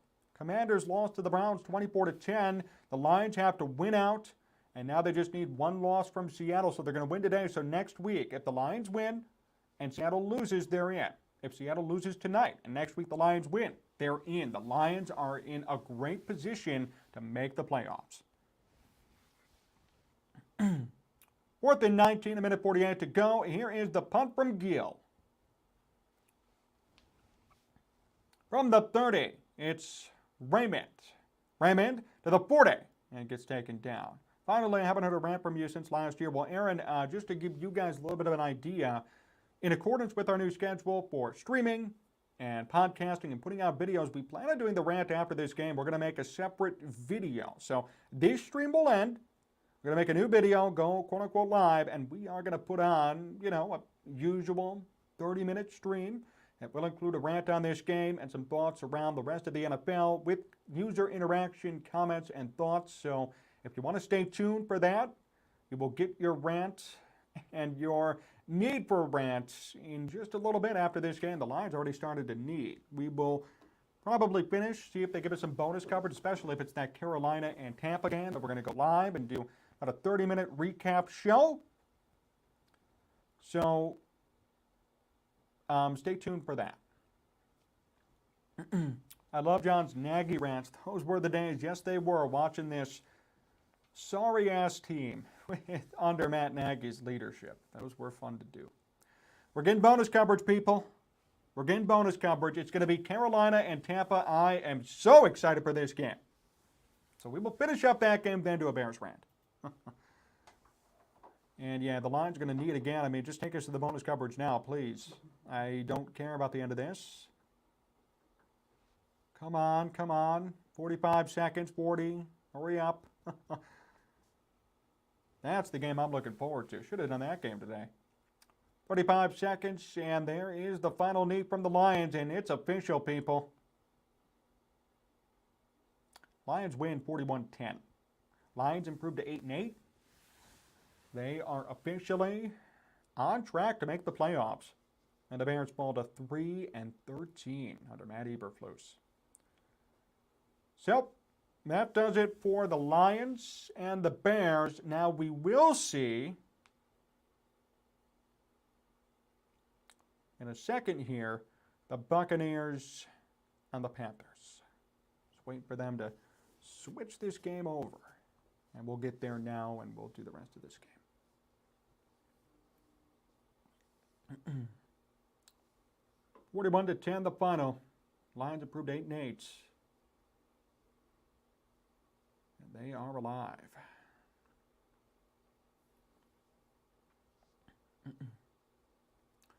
Really, going to take us to commercial first? Come on. So I guess we got to wait and watch this Lamar Odom commercial? I mean, really? Oh, they're doing a TMZ special on Lamar Odom? Who cares? Okay.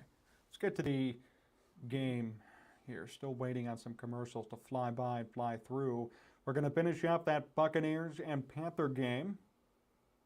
So if you'd like to stay with us, you're more than welcome. Plus a Bears rant, review, and reaction coming up after this live stream. We're going to make a new video and go live for about 30 minutes and break down what was a very sorry performance from this Bears team.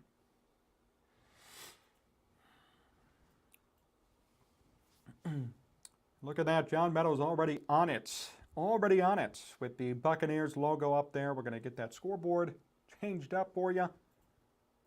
Bucks and Panthers. Bucks and Panthers going to be at it.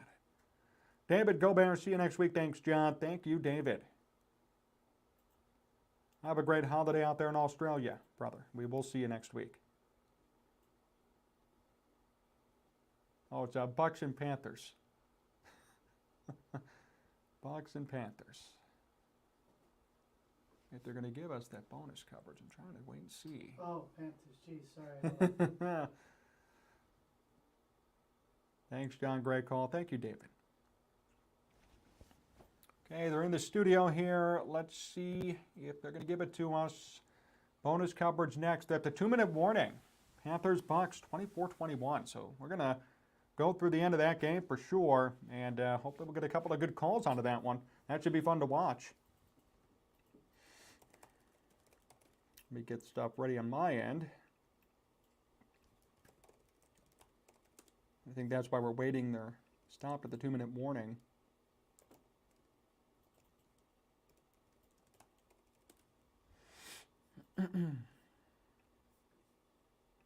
Sam Darnold dueling against Tom Brady. Trying to win. Well, the Buccaneers are close to scoring. It's 2nd and goal for them at the Carolina 1-yard line. So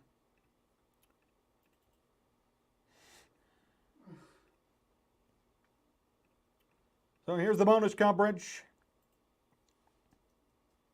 Here we go. Buccaneers and Panthers. 2nd and goal from the 1-yard line.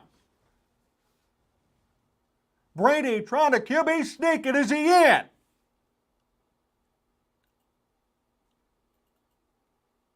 Still waiting. And he is in for the touchdown. Tom Brady rushes it in and puts this one out of reach. Did he get in? Take a look at this replay. Took him a long time to make this call. I guess he did. I don't know. Hey, give it to Brady. It is 30-21.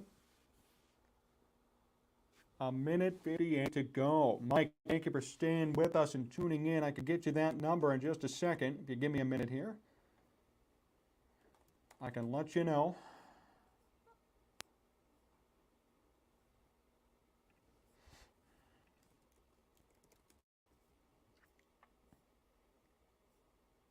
Trying to figure that out for you.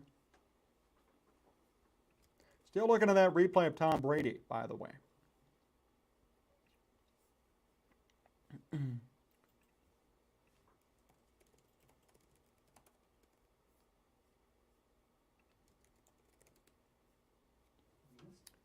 So here comes the PAT.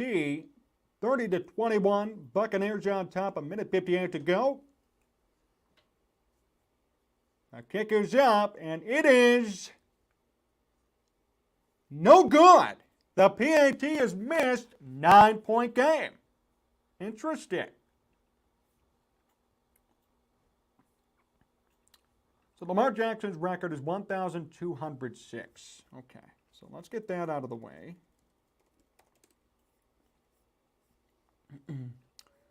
Fields after today's game, just doing the addition for you. Give me 1 minute. Let me get that for you. So he had 1,011. So Fields has 1,143. The record is 1,206. So Fields only needs 60 yards. Fields needs 60 yards to break the record next week against Minnesota.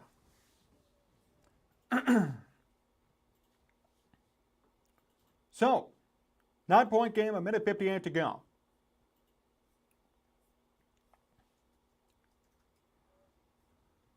PATs really aren't gamble nowadays.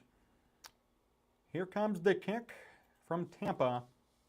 2 minutes and a lot of time left. What will Carolina do? So it's a touchback. Carolina will start at their own 25. They have 1:58, and they need desperately 9 points. So it's a 2-possession game. Tampa in control here. Really, you got to hope for a touchdown, onside kick recovery, then a field goal. Or the opposite. But they need some points on this drive, Carolina does.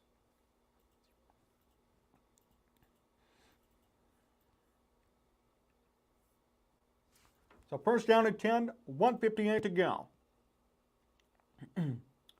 Darnold out of the shotgun. Thank you, Mike. Darnold on a first and 10, back to pass, in trouble deep downfield, incomplete. No catch made there. Flag on the play, and Darnold was hit. There might be a penalty there. Intended target was Shee Smith, the wide receiver. And Darnold surprisingly having a pretty damn good game. 3 touchdowns, 1 pick, and keeping Carolina in contention today.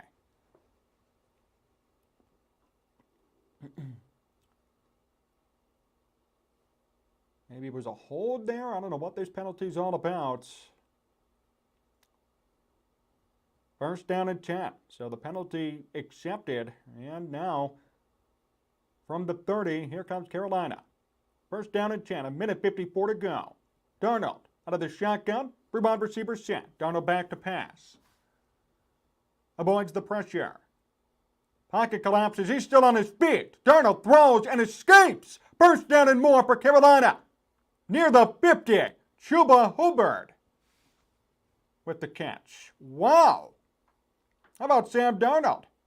Moving around to the pocket, aware of his surroundings, avoids all this pressure, breaks a couple of tackles, and completes a pass to his running back.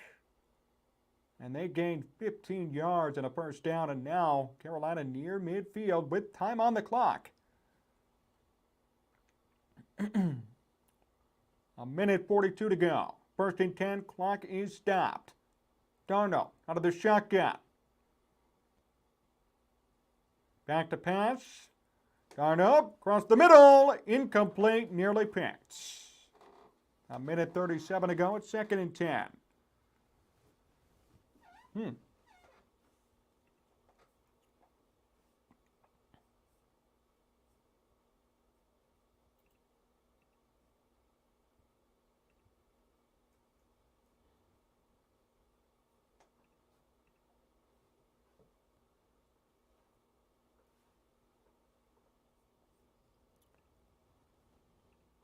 Second down and 10.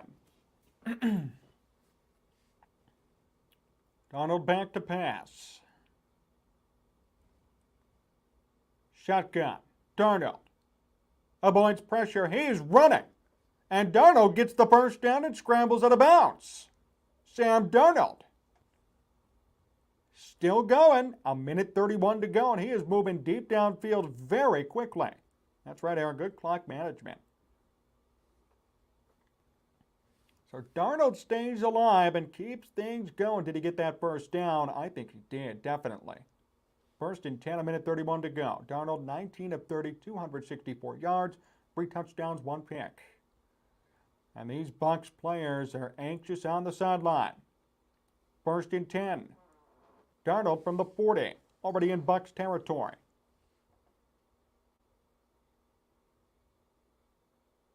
Quick pass. This one caught. Another 5-6 yard gain. That's Hubbard on the catch. 1:25 to go. Second down. And the Panthers doing a great job of finding ways to get out of bounds and keep things going.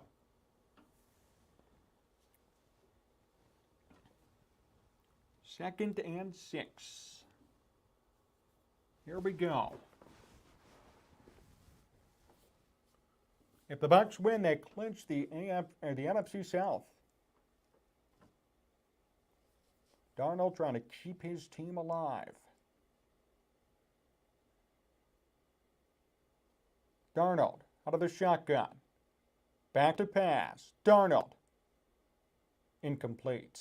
Looked like that ball was tipped near the line of scrimmage. A minute 20 to go. It's going to be 3rd and 6. Sam Darnold, out of all people. That ball was tipped as he threw it. Luckily, not intercepted. Sam Darnold gets his play call. Steve Wilkes, the interim head coach out in Carolina, trying to lead this team to a playoff appearance. 3rd down and 6. Darnold out of the shotgun. Quick pass, caught for a first down. Panthers do not want to use a timeout. A minute 10 to go. They have 3. They might spike here. Darnold gets everybody to the line of scrimmage, and this will be a spike. So 1:04 to go. Second down and 10, no timeout used. See what happens here. Tom Brady watching on the sideline. Panthers will clinch the NFC South with a win today and a win next week at the Saints. And they're going to kick. Okay, this is interesting. Eddie Pinheiro, former Bear, is going to kick a field goal here. He needs to make it. 44 yards. If he misses, this game's over. Kick is up. And it is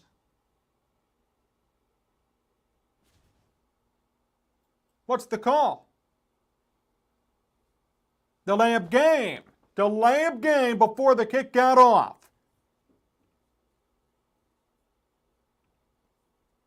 Wow. So now what? Are they going to kick it now? Right? Can Eddie Pinheiro make a 49-yard kick? And I'll tell you what, Bears fans remember Eddie Pinheiro. I am not going to be fully sold on this till I see it myself. Second down and 15.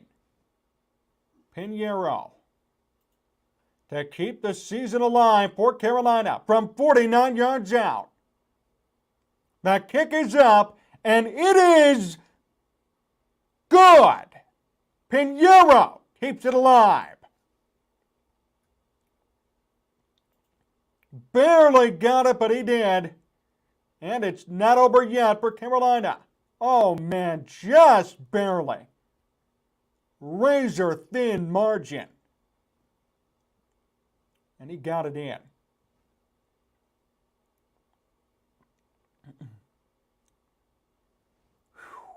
All right, so at 30-24. Carolina most likely needs to recover an onside kick here. That's their only chance. That's it. It all comes down to this, really. There's not enough time left on the clock, only 59 seconds, to where if you do not recover, it doesn't really matter. The game's going to be over if you don't recover. So we are going to have to see how this one's going to go. This is it.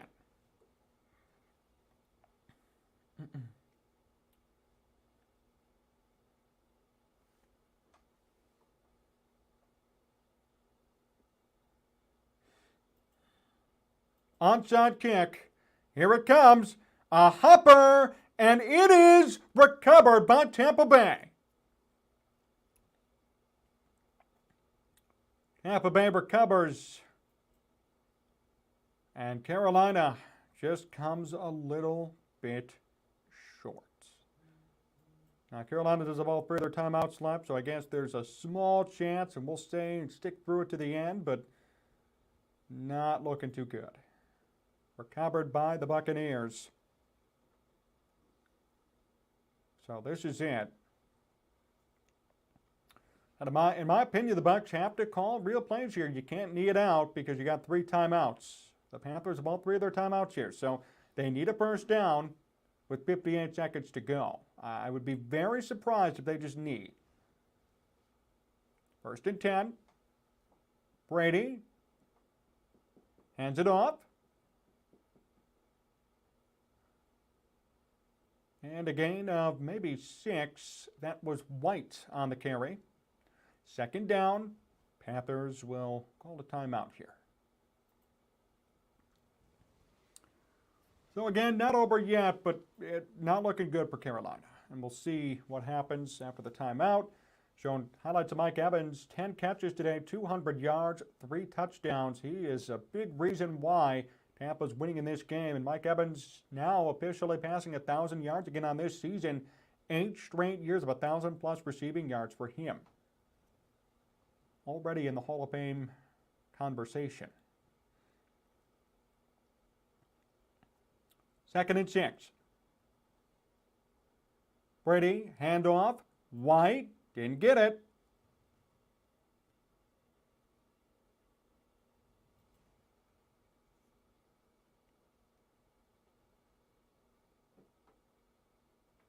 Mike Evans looking very good today. Second time out, going to be third down. Third down, here we go. 45 seconds to go.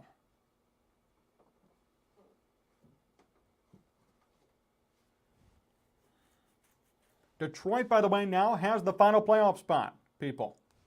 Detroit officially has the final playoff spot because the Commanders lost. If the playoffs started today, Detroit would be in the playoffs. Here we go, third down and 4. Buccaneers need it. Will they get it? 46 seconds to go. Head end in motion. Brady, handoff. Not a first down. Fournette is stopped. Fourth down and 4 with 42 seconds left to go. Final timeout called by Carolina. What will happen here? You have two options, obviously. If you're Tampa, you could go for it or punt the football away. They're not in field goal range. Could this be an amazing big-time comeback for Carolina? They have some life. It's not over yet. What? Okay, so Brady's off the field. What are they going to do here? They're punting. The Bucs are punting.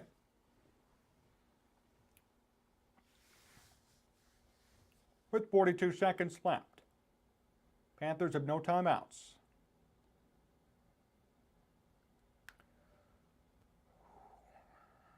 This is very tense.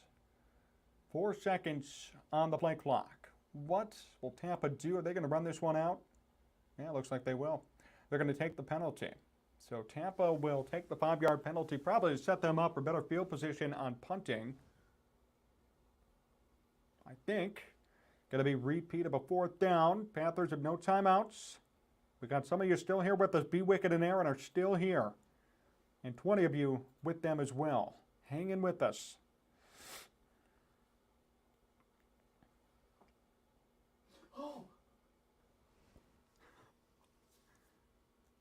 So here we go. 4th and 10.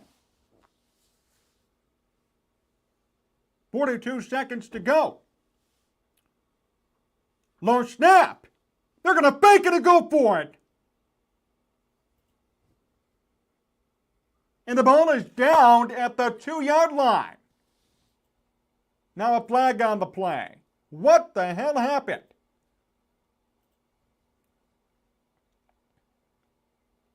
Did he throw it or did he somehow punt that football? Their punter. Steve Wilkes is pissed on the sideline. Let me see that replay because I don't even know if he got that. Did he get that punt off? Did he actually? He did punt it. Wow. The question is, though, did he punt it in front of the line of scrimmage? That might be where the penalty is. Right. I think that's illegal. I can't believe the punter got that off after the crappy snap, but was he in front of the line of scrimmage? I think that's the problem. Because if it was, it's an illegal punt.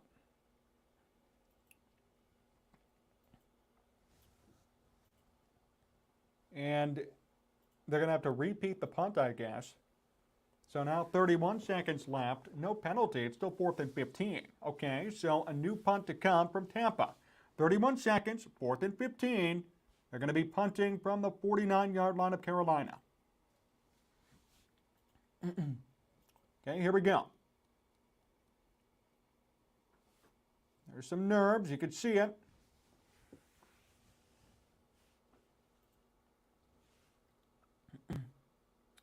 Here comes the punt.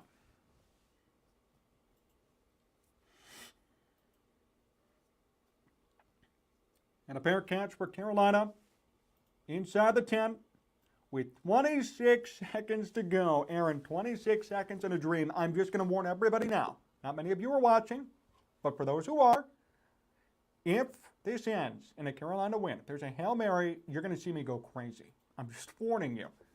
I don't care if it's unprofessional or not. That would be unbelievable if it happened. So I'm on the edge of my seat, literally. I moved, and I'm ready to go.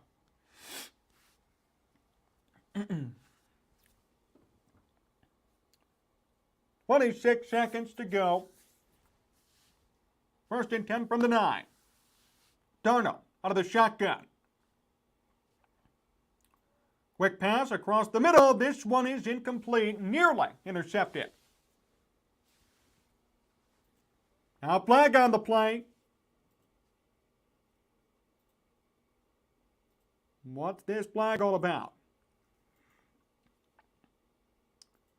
Oh, it could be pass interference on the offense. DJ Moore. Yep. Offensive PI and DJ Moore. That'll set the Panthers back even further.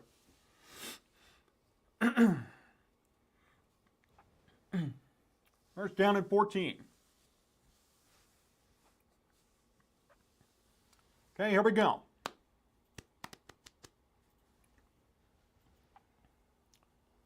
From the 4-yard line, 96 yards in 21 seconds. Can it happen?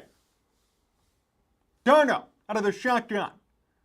Back to pass deep inside his own end zone. Darnold steps up, throws downfield. It is caught at the 41-yard line. Panthers have to hurry to the line of scrimmage.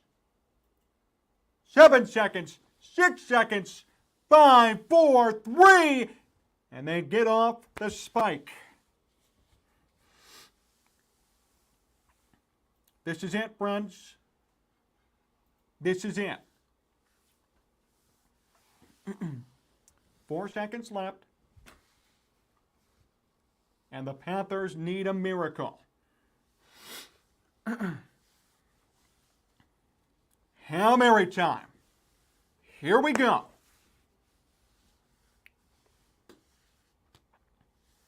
From the 42. They need 58 yards. Darnold out of the shotgun. And a false start. A false start on Carolina. Got to move them back 5 more yards. Obviously, everybody's on the edge of their seats. And, you know, there's not much you could say. Here's that flashback. P.J. Walker with that big Hail Mary. Winning the game at the end of the day. Or no, I'm sorry, they sent him to overtime. That's right, that's right. Well, here we go. Carolina. From the 37-yard line, it's 2nd and 15. Darnold out of the shotgun. This is it. For the NFC South title. Darnold steps up. Buys time. Throws. It's caught. On a 15-yard gain, here's a lateral. Lateral to the 40. Now back up to the 50. Still on his feet. Lateral's back. Ball is loose. Carolina picks it up. Lateral. Ball still loose. And that's it. It's over. And Tampa Bay, at the last second, wins the NFC South title. Wow. Very close. Almost happened. But just a little bit short. And terrific Tom Brady ends up staying alive and makes it another division championship and another playoff appearance for him. So we're going to end this stream. We're going to be back for a bit of a Bears post-game recap reaction. Thank you to all of you for tuning in. Thank you to John Meadows for directing and producing. Remember to subscribe to the channel and don't go anywhere. We're going to be back in about 5-10 minutes right here for a big Bears post-game recap. Thanks for watching.